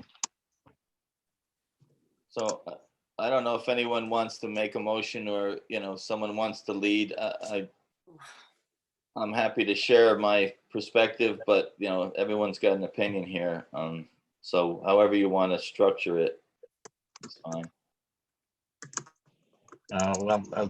Let's get a motion because it is getting late. It's 10:30, so maybe we can get a motion and see if we get a second on it. See how sentiment lies. Okay. So I'll move to direct the administration to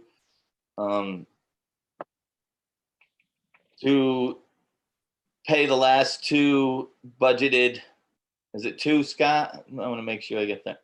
It's the second half payment of the Second half payment of the budgeted health insurance contribution. Can I ask a question though? That's 6 months you said, right, Scott? With that too? Yeah.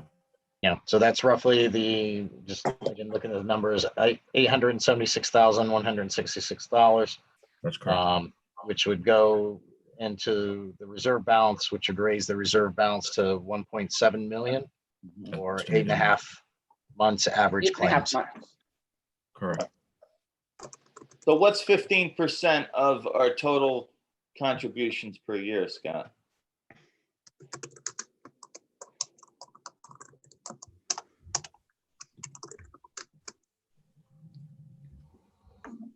While he's doing that, can I get a second on the motion? Second, I'll second it. Second, all right, thank you.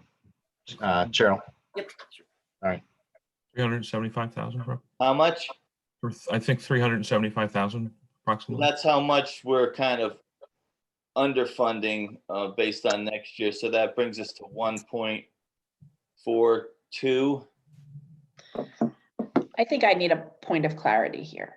I think what's been recommended, and you all please correct me if I'm wrong, are somewhere near a 3 to 4 at the outside and a conservative amount of reserve. How are we not raising this reserve by this motion to 8 months? Am I missing something? No, I guess the perspective is that these are budgeted contributions that we put in every year. And so Understood. The fund has gone high, and I recognize that, but I would relate it kind of to the pension fund. If we put 100,000 into the pension fund, and next year, the stocks rebound and the pension fund goes sky high, are we going to pull that money back out and say we put too much? It's not the way it works. It's like the fund is a reserve, and it goes up and it goes down. And we're in the middle of a pandemic and we don't know what's going to happen. And it's not like we're going to spend that money on anything. We're not going to take money out of the health reserve and buy Chromebooks or additional items. It's in there, and all it's going to do is cover our health expenses. And if we end up next year where we have, 700,000 left at the end and we feel like we only need 4, then we're going to be doing the same thing next year where we're underfunding the increase to kind of pay down the reserve. I just don't think that it's good accounting practices to take the money that we had already budgeted to go in there and give it back to the town because the reserve is higher, because I just think there's too much risk with that. But it's we not don't need underfunded an now. 8-month reserve. It's overfunded now. Well, if you don't put the money in, how many months do we have, Scott? 4.5 months if you don't put the last payment in. So you have 4.5 months and you are underfunding at 375,000, which is how many months? Almost 2. Two. So you really got 2.5 months. That's my point. And I would just share with you that it's not binary 0 or 876. You could choose a number between the two as well. No, I get it. I'm just saying, I feel more comfortable not just having 2.5 months at the end. I just think we should be more closer to 4. I'm sorry, especially in a pandemic year and everything. I just think, we have no idea what's going to happen. Right, but at 8.5 months though, I think is pretty high. Okay, you want to land in the That's middle. higher than any time before, right? And I How do you make one part of the payment though? Are you saying, Scott, that we could direct you to make half of that payment? Yes. Yeah, we're saying don't make any or make all. We can move the whatever we number want. somewhere in between there. Any number in between is fine. So I would be comfortable with looking at a number in between. But I definitely, I do want to, and I'll, full disclosure, I grew up with self-employed parents. I'm health insurance paranoid from way back before people did. But we do need to be really cautious. But also, if the money is in a reserve, if the money goes back to the towns, it's going into reserves as well. It's not being used to offset the K-8 budget for 2021. But the question is, how does it benefit? Who, what's the pool of people in that reserve? It lowers the tax burden for everyone. Correct. I think Karen just said lowers the tax burden for everyone. It's who the reserve is benefiting. And is it benefiting a larger pool of people or theoretically a smaller pool? Isn't Region 9 a larger pool of people? Not conceptually, not as large as all the residents of Reading and Easton who pay the taxes. So that's what it's a trade-off, right? It's just like the pension contribution. Do we want to make sure that our retirees and our employees have adequately funded pension plans, or do we want to consider our, the residents of the K through 8s? Or, it's who do we decide? It's tougher for me even that, Cheryl, because the pension calculations are pretty fixed. You know what you're going to need to fund those pensions, at least actuarially now. Whereas right now we're hypothecating about what potential claims could it be as a result of COVID. And we're walking in the dark. They could be huge or they could be negligible. We don't know. And we're not underfunding either one because both of them are fine. Agreed. Yeah. Right. So if at some point we need more money, we just need to go and ask. And right? I hear that, Julia. We have to pay That's out not the gonna happen. healthcare plan. Yeah. Right. I understand that that's not a process we want to go to, but if we return this money and potentially one COVID case is going to wipe out that entire account, it is what it is. You end up having to go back and get more money. So whether we put the money in now, or we have to go and ask for it. That's what we're looking at. Well, that's fair. But what I would say to you is this, also keep in mind, we are falling off the enrollment cliff, okay? We are at the height of the decline. And our budget the expectations of our community are going to be to contract that budget significantly over the next 3 to 4 years. We're falling off the cliff. And so what I'm saying is that I would rather budget a 1% increase in healthcare next year than a 15% like the K to 8s, because it might save 2 teachers. And maybe that's the wrong way to look at it, but the bottom line is it was money that was allocated for Region 9. We should be responsible stewards of those funds. Like I said, I think we need to return something back to the towns. but I don't think that we should put ourselves in a position where we feel like we need to take everything that we can to give it back to the towns to put into their reserve so that it makes them feel better, because it doesn't affect K-8. That's an But illusion. that's not the way that I'm thinking about this. I'm thinking about what is a reasonable reserve for this line item. And to me, and you all correct me if I'm wrong, 8 months of reserve is above what anyone seems to have recommended. 8.5 months. of Sorry, reserve. sir. 8.5. Mr. Chairman. So to It's your above what point, anyone has recommended. that's fair. That's a fair point. And I based my motion on my understanding, which was that we either make the last payments or we don't make the last payments.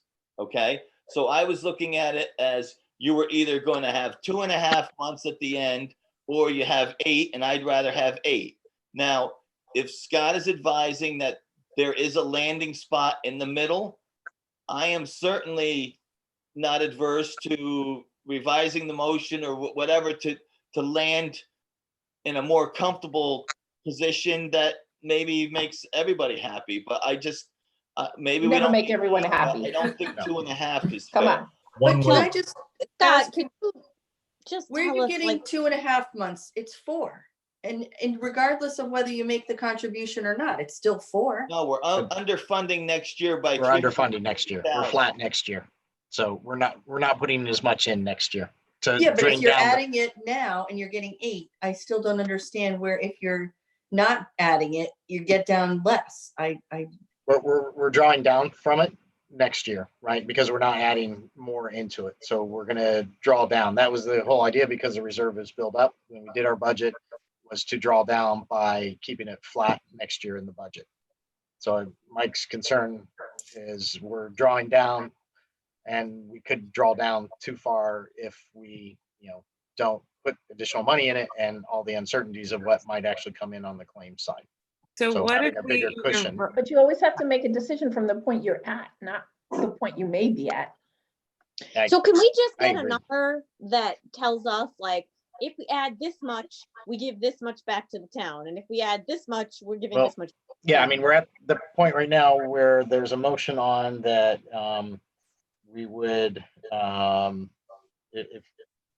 if we, so we wouldn't put, we wouldn't bring the last 876 into the money coming back to the town, because it would go into the health reserve.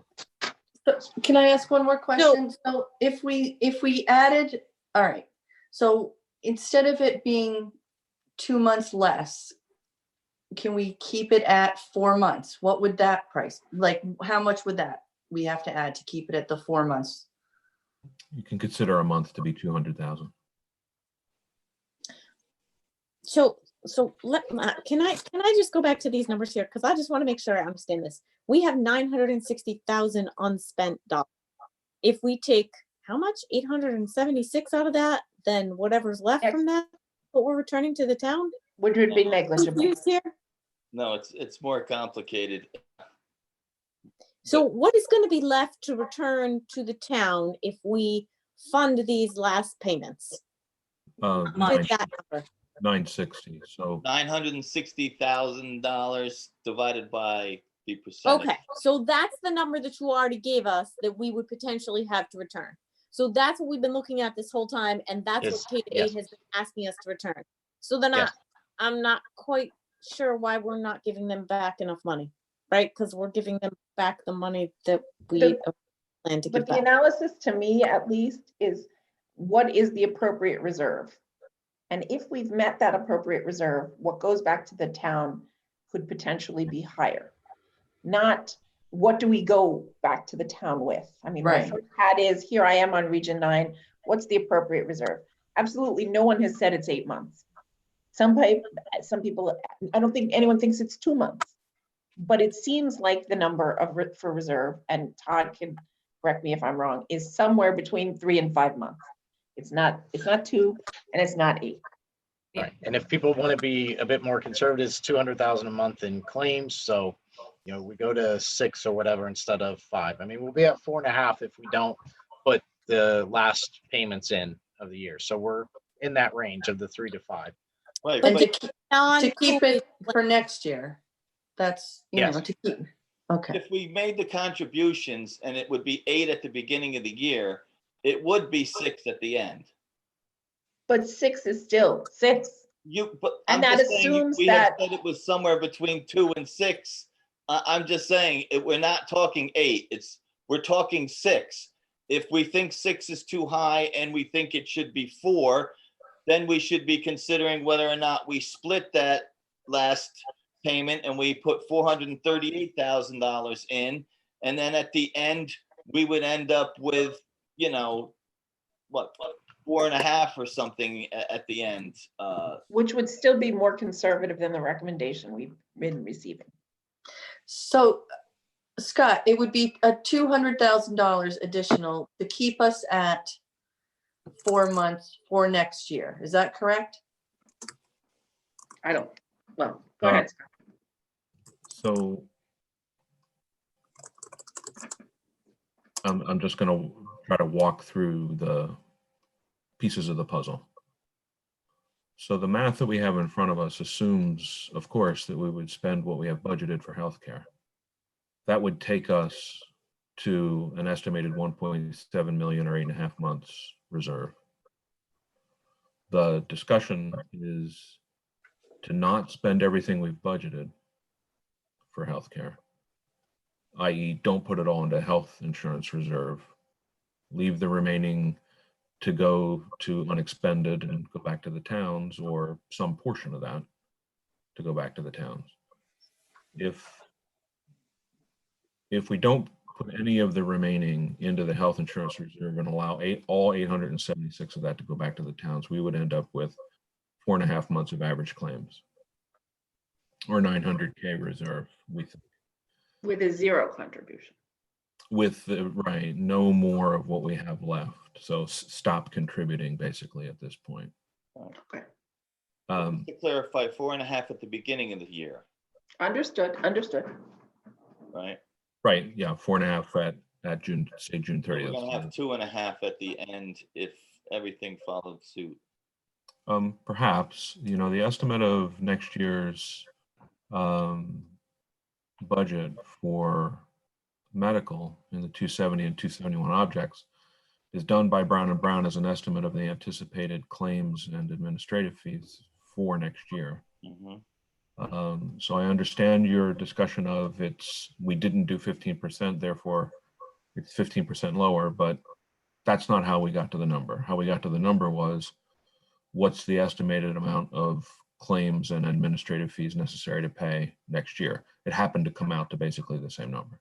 But it's reasonably sound to assume that.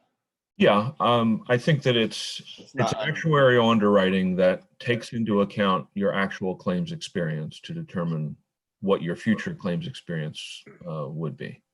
And in this case, the math said keep it flat. By the way, we've tremendously underrun this year's estimate, and that's the way these things go. Next year, you could terribly overrun next year's estimate. Right. That's the way these things go. Well, and that's important to consider as well, is because the recommendation is based on our claim history, which over the last few years has been extremely favorable. Yeah, but we don't know that it's going to be extremely favorable this year, and so we can't factor that in. But it's just something to keep in the back of our minds that we don't know what it's going to be. Right, and there's a factoring that's done to allow for how many very high claimant scenarios would you have. That can be discretely calculated because we have a stop loss on it. We know we wouldn't spend more than $175,000 on a high claimant scenario. Right.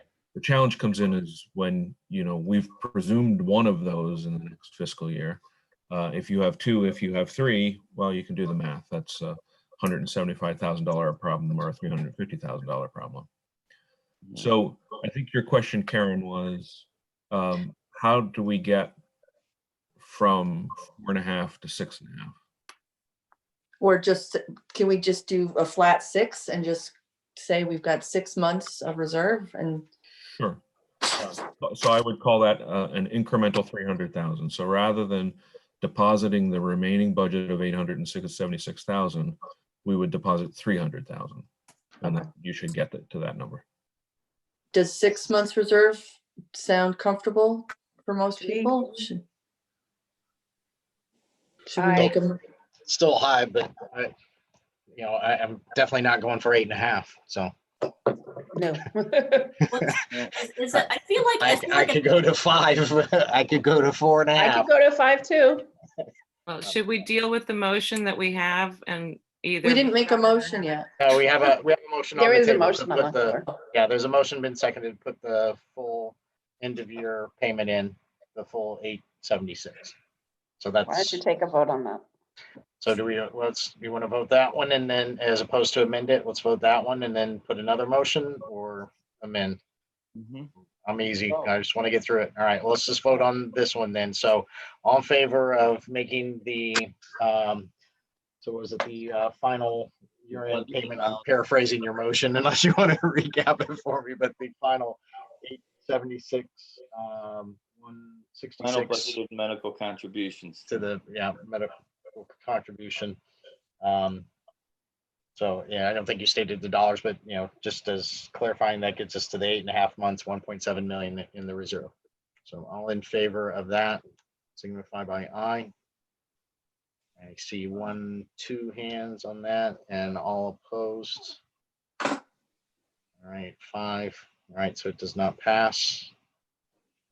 All right, so I'll look for another motion. Mr. Chairman, why don't you make the motion? I can't make a motion. I can't make a motion, Okay, unfortunately. all I right. would do it. Yes, I'll make a I would have motion. made it like a long time ago. I can't do it though. All right, All right, can I make a motion that we run, Yes. that we fund, I'm not sure what the amount is, but a 5-month reserve? Second. all right. So a 5-month reserve. Scott, you'll work the number for us. $100,000.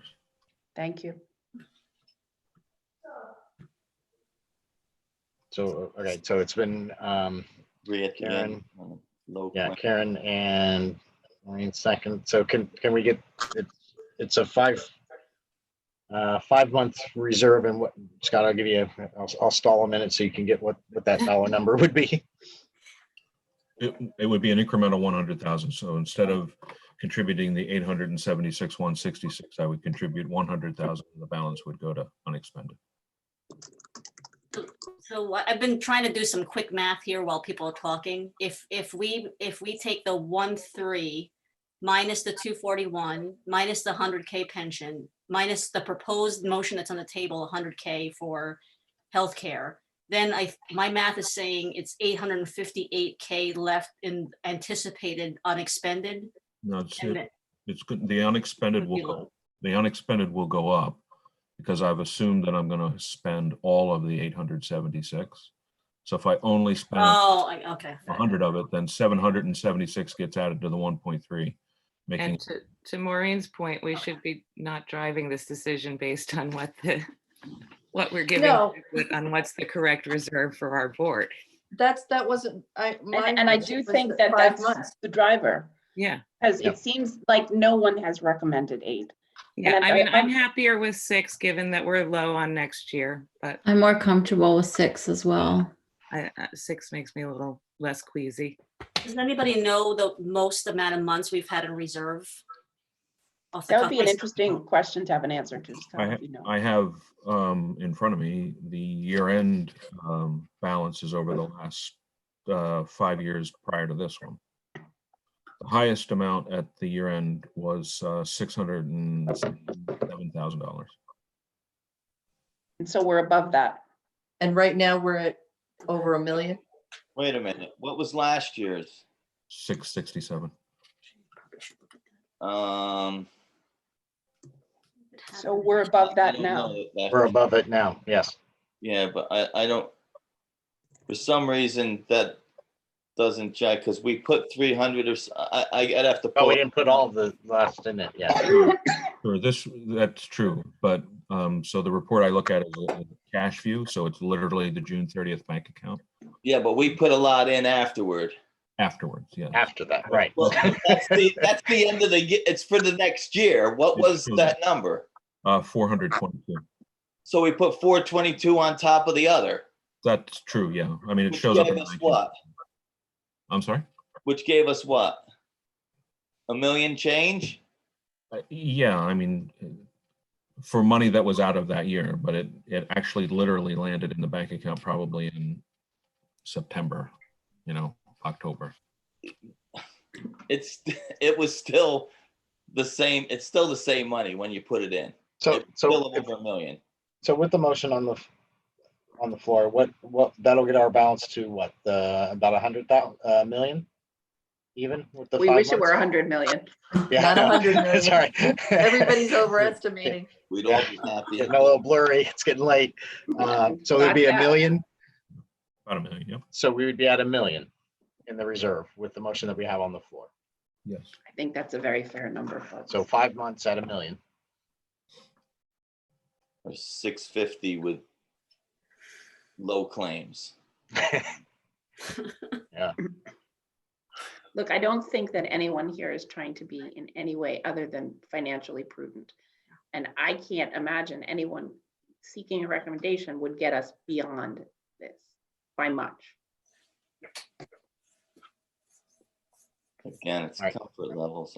You want All to right, call so for let's a vote. vote? We have let's vote since we've got a motion and it's getting later and we still have the actual budget itself that we need to get to. All right, so the motion's for, lost the dollar amount on my scribbles here, but it's up to 100,000. Yes, thank you, to get us to a 5-month reserve. For 100. Thereby increasing unexpended by $776,166. I don't think it was seconded though. Was seconded by me. Oh, was? Maureen second. Yep. Okay, I did. All right, so all in favor of that motion? So aye, hands in the air. We got 4. All right, 4 for it. All opposed. And 3 against. 4, sorry, 4 against. 4 against. Fails. Fails. All right. Can you explain to me why 4-4 fails?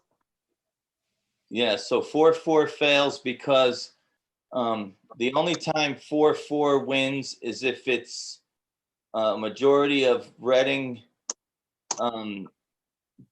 members on the 4 side that would win. In other words, Easton votes are only worth 0.89 and Reading votes are worth 1.11 or something, or 1 point, whatever the balance is.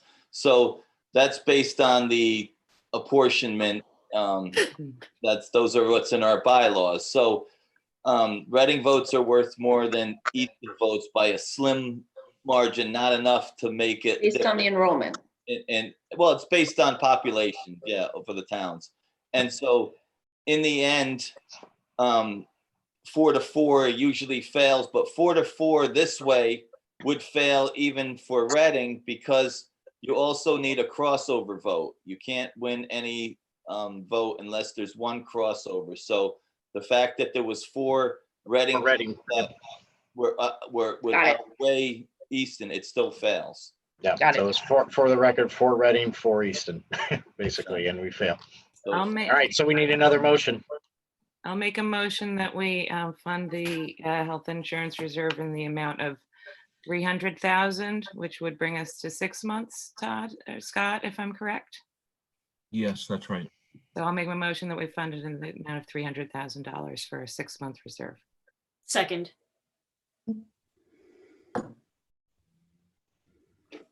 That was Cheryl, second. Yep. Cheryl. All right. And do we need to discuss this one or should we just go straight to vote? Let's vote. I'm just going to say for the record, I'd rather go for the 5, but I'm not going to keep this incline going to 7, 8 Come on, again. Todd, let's So- talk about it for so- a really long time. Exactly.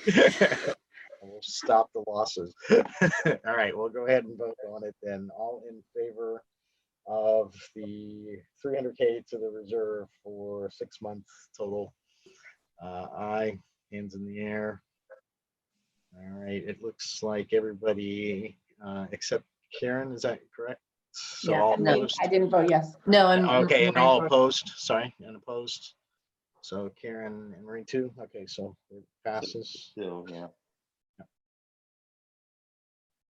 All right, passes 6-2.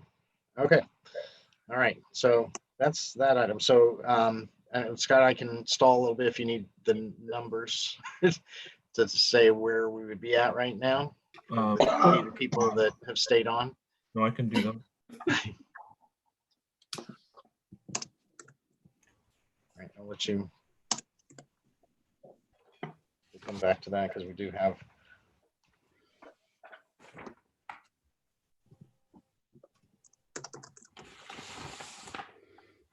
So our anticipated unexpended rises from 1.3. We add the net of the medical. Took 300 to medical instead of 876 to medical. So 576 gets added to the 1.3 unexpended. So our gross unexpended is 1,876,160. And then if we take out the 241 for the 241,334 for capital. Or 331. Yeah, I don't think we resolved pension at all, did we? Pension was 100. 100,000. Yeah, we approved 100 for pension. Oh, but hold. Hold the payment. Hold the payment till June 15th. So taking the 100 out and then leaves a net unexpended of roughly 1.5, splitting 880 to Reading and 650 to Easton approximately. All right. Did everybody catch those numbers? So Yes. top line 176, bottom line remaining unexpended 1.5, with the split of 57.6 to Reading gives it 880, and 42.39 to Easton is 650. Yeah, your top line, Todd, was 1.876. 1.876. Thank you. And just to clarify, these are our estimated, Scott, these are estimated numbers. I mean, Right, the variable now. promising the 650 and 880 exact, because if we have something that comes up in the meantime, we Yeah. still may need to use some of that fund. So I just Absolutely. wanted to put that out there. Yes, The numbers that we've fixed are contribute 241 and change to capital, contribute 100K to pension, and don't contribute all of the remaining health insurance reserve, only contribute 300 of it. So that means everything else is anticipated unexpended, and that number will continue to vary as we go through additional pay cycles, additional payrolls, and all that kind of thing. I just wanted to make clear that was. Yeah, that's a good clarification point. It is not exactly 880. It could be somewhere in that range, and 880 and 650. So a good example of this, how a we good finish example out. of this would be, I'm making an assumption about what we're going to spend on electricity for the April bill, which we probably didn't even get yet, and May and June. I could be off on that number, right? I've made an assumption of what I think that number is going to be. I'll find out that number in like July or August. I'll find out our legal bills in August, right? I don't know them and can't know them until we actually get there. Yeah. Right. Thank you, Scott. So it's approximate then on those numbers of 880 to Reading and approximately 650 based on how the year finishes out to Easton. All right, so that's good. All right, so I think we can conclude that item. I'm just looking at our agenda. I do think looking ahead, I would say we no longer need the executive session for the athletic coaches. So items 12 and 13. Could I just ask one question about that? Yes. So looking forward to the fall, would that'll be a separate discussion? We don't need to discuss that now. Yes, that's correct. That's correct. Okay, so we can, I don't think we need to adjust the agenda. We can just adjourn without going to the last two items. Table that, yes. Yep, we'll table it. So that's my plan at this point, seeing how it's 11:10, unless somebody really wants to go into executive session, we'll table those last items. We'll move forward here in discussion and possible action. Unanimous.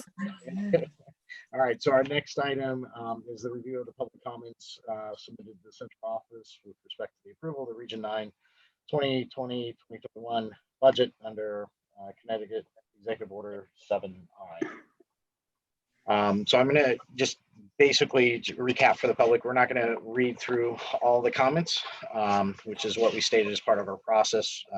We asked the public to put comment in, send it in. It would be posted to the website for the public to review. We did extend that out as we didn't arrive at a final budget, and so we've added it a little more time until last Friday. So by my count, as of last Friday, when we stopped accepting the public comment, we were around 32 overall comments posted. 24 of those were yes for the budget, 5 were no, and other that hadn't decided one or hadn't marked one way or the other, just made a comment, was 3.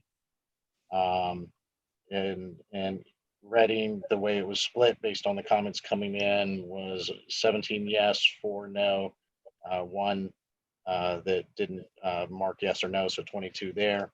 On the Easton side, I have 6 yes, 1 no, and then, as I mentioned, there were 3 others. There was somebody that was not from town, and we also had comments from Easton Selectmen, Easton Board of Ed Chair, with no yes or no, just comments on there. So I'll leave it to the board. You know, everybody got these comments. So for the public, board members all got these on Friday. They've had a chance to read through them. I'll open it to the board if anybody wants to discuss any of the comments that were in here, or say anything around those. Again, in our process, we can move forward and vote on our budget under the executive order, allowing no referendum and us to make the decision, which is our next item. So I'll open it up for any discussion anybody wants to have, or comments based on the public comment coming in. So I wonder, Todd, just keeping, staying in alignment with what we have articulated all the way through the process, seeing how it's not going to change the length of the meeting. Is there any sentiment for moving public comment before we take the vote?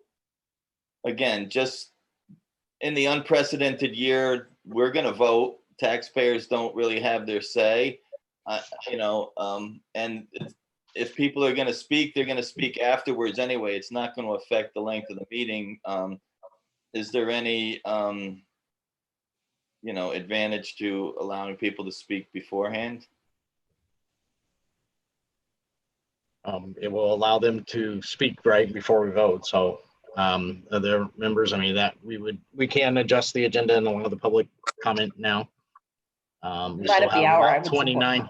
We have 29 people still on the session. So I don't want, again, I would want to limit the time on it. There are some lengthy comments in here if people are going to start reading their pages of comments. No, absolutely. As the chair, you can put a cap on it. You can say the whole public comment section can only go 5 minutes. Well, I mean, you can put a cap on it. But I just think, you know, just in case, it's good to let people speak beforehand. All they can't vote this year, so. 1 minute. So. 1 minute limits on us for speaking. Well, even if everybody says 1 minute, it's 30 minutes. Yeah, exactly. So then I'll make a motion to move public comments to ahead of item 8F. Or 8, yeah, 8F. 8E, sorry. It is 8. 8E. Yeah, 8E. I'm sorry, 8E. Oh, no, sorry, F. We're in public comment right now. Sorry, I got so many scratches on my thing. Yeah, so it'd be ahead of 8F, the new 8F. I'll second that. All right, that Mary Lee. the second. Sorry, Mary Lee, thank you. Yep. All right, any discussion? All in favor? Aye. All right, that looks unanimous. All right, so for members of the public still on, thank you for being on and listening. And now's your chance to participate again.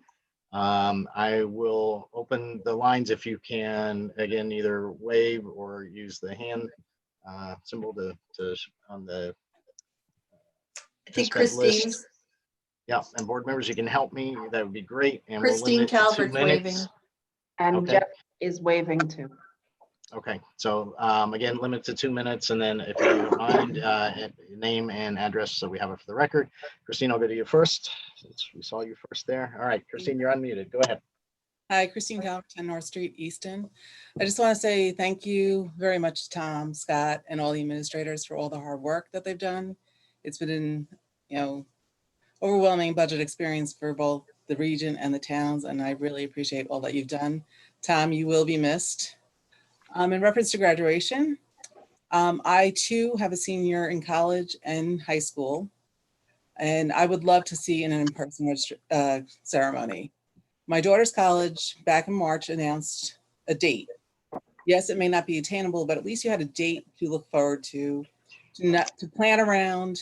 So I would love something in person, but I would also, if possible, put a date to it so that people have something to look forward to, knowing that it could be canceled. My daughter's virtual ceremony is this Saturday, and she could honestly care less about it. She's looking forward to August 1st. I know, so yeah, she's actually still at school. She was lucky to stay on campus with her friends. So she got some experience, but again, just a date for these seniors to look forward to. And yes, we may not be able to keep it, but planning purposes. And thank you again to everybody. Great. For the Thank you. Graders, everyone, and teachers. Great. Thank you. All right. I think I saw Tracy. Yeah, Tracy Anderson. Yeah, Tracy Anderson. 1 second. All right, Tracy, you're unmuted. Tracy Anderson.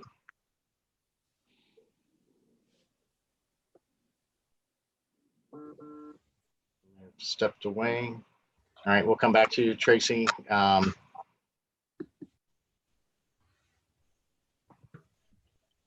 Anyone else? I'm scanning. Again, if people can help me look. I don't see any. All right, I don't see anyone else.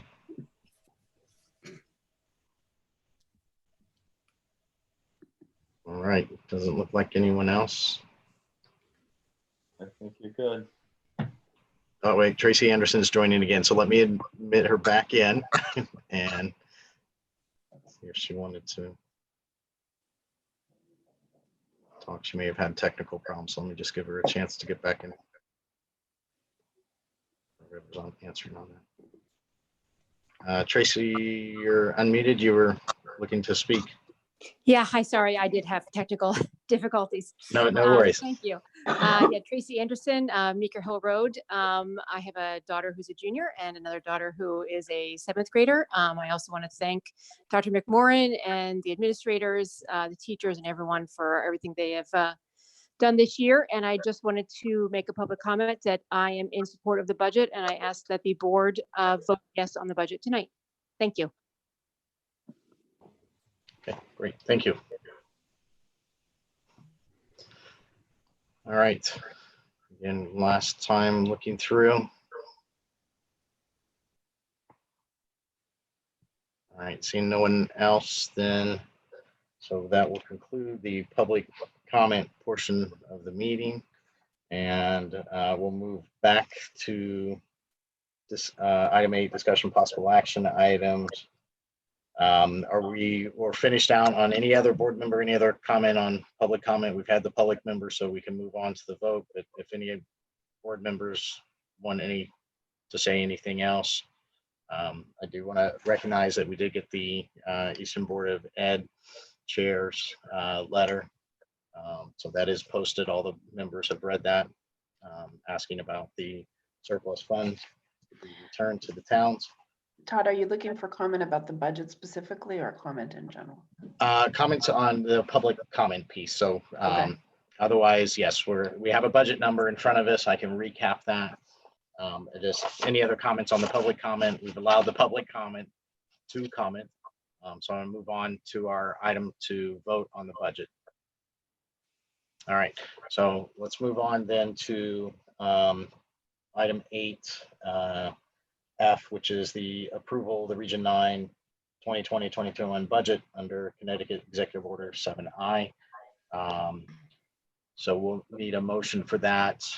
We can recap on the dollar amount, but it's right now we're still at the same number that we've approved previously, which was $24,351,255, which is a 0.9% increase,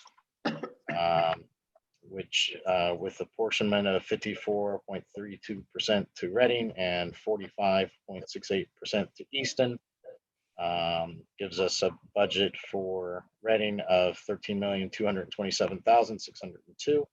On the Easton side, $11,123,653. So I believe those are the same numbers. So move. So we need a motion to that effect. So again, can I get a second, and then we'll have discussion. So a second on that motion. Second, Cheryl. Seconded by Cheryl. Okay. So again, for members of the public still hanging in there, this is it. This is our vote for the budget. It will be set at this point. We do not intend to go back and open it up, despite whatever happens on with the other boards of ed. This is the numbers that we're looking at to pass here. There will be no machine vote because we've already said under the executive order we don't have to do a referendum. We're passing it as our own Board of Finance under our authority. Any other comments on the budget from any of the board members? I just want to say this is a good budget for our board to pass. I agree. I would agree as well. 0.9% increase. And again, the higher amount going back to Easton of the 893 was due to the increase in student population of 21 students. And I think it's a good overall budget. And the decrease on the Reading side was a decrease in students there. So it goes back and forth every year, as we've talked about. All right. No other comment on the budget, then let's vote. So all in favor of the budget of the 24,351,255, say aye and raise your hand. Aye.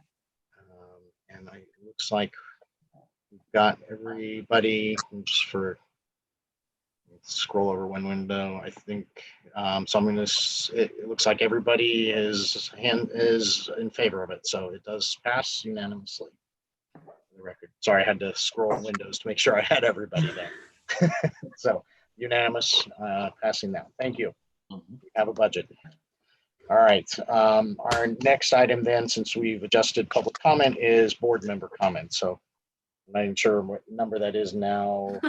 But board member comment is our next item. Have so many scratches on this agenda. All right, board member comment. Any comment from members of the board? I would just like to thank Tom for his service. We will all miss you and we wish you the best going forward. That's it. Karen? Same for me. I've known Tom for a long time. I've worked on many things with him in the past, and I know that his heart is always with the students. It really is always with the students. And now that he's an administrator, it's with his team.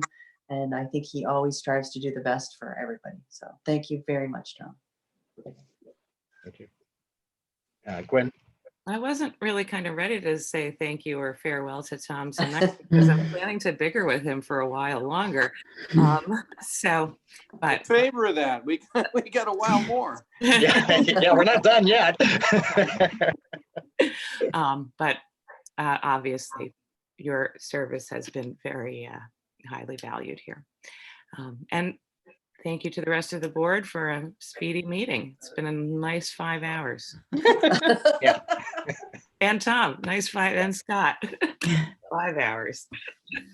Exactly. Not the longest meeting though. Oh, no. Yeah, well, we had one before. We started at 6:30. Yep. I'm sorry for you. Mike, go ahead. So you know, I'll thank Tom again. And again, I agree. We're not at the end of the line yet. We're just, you know, at the beginning of the end. But I do want to thank my fellow board members. And even though this seems painful a lot of times, and we debate back and forth, and there are different perspectives and different philosophies, I think we all have the best interests of our students and our communities at heart.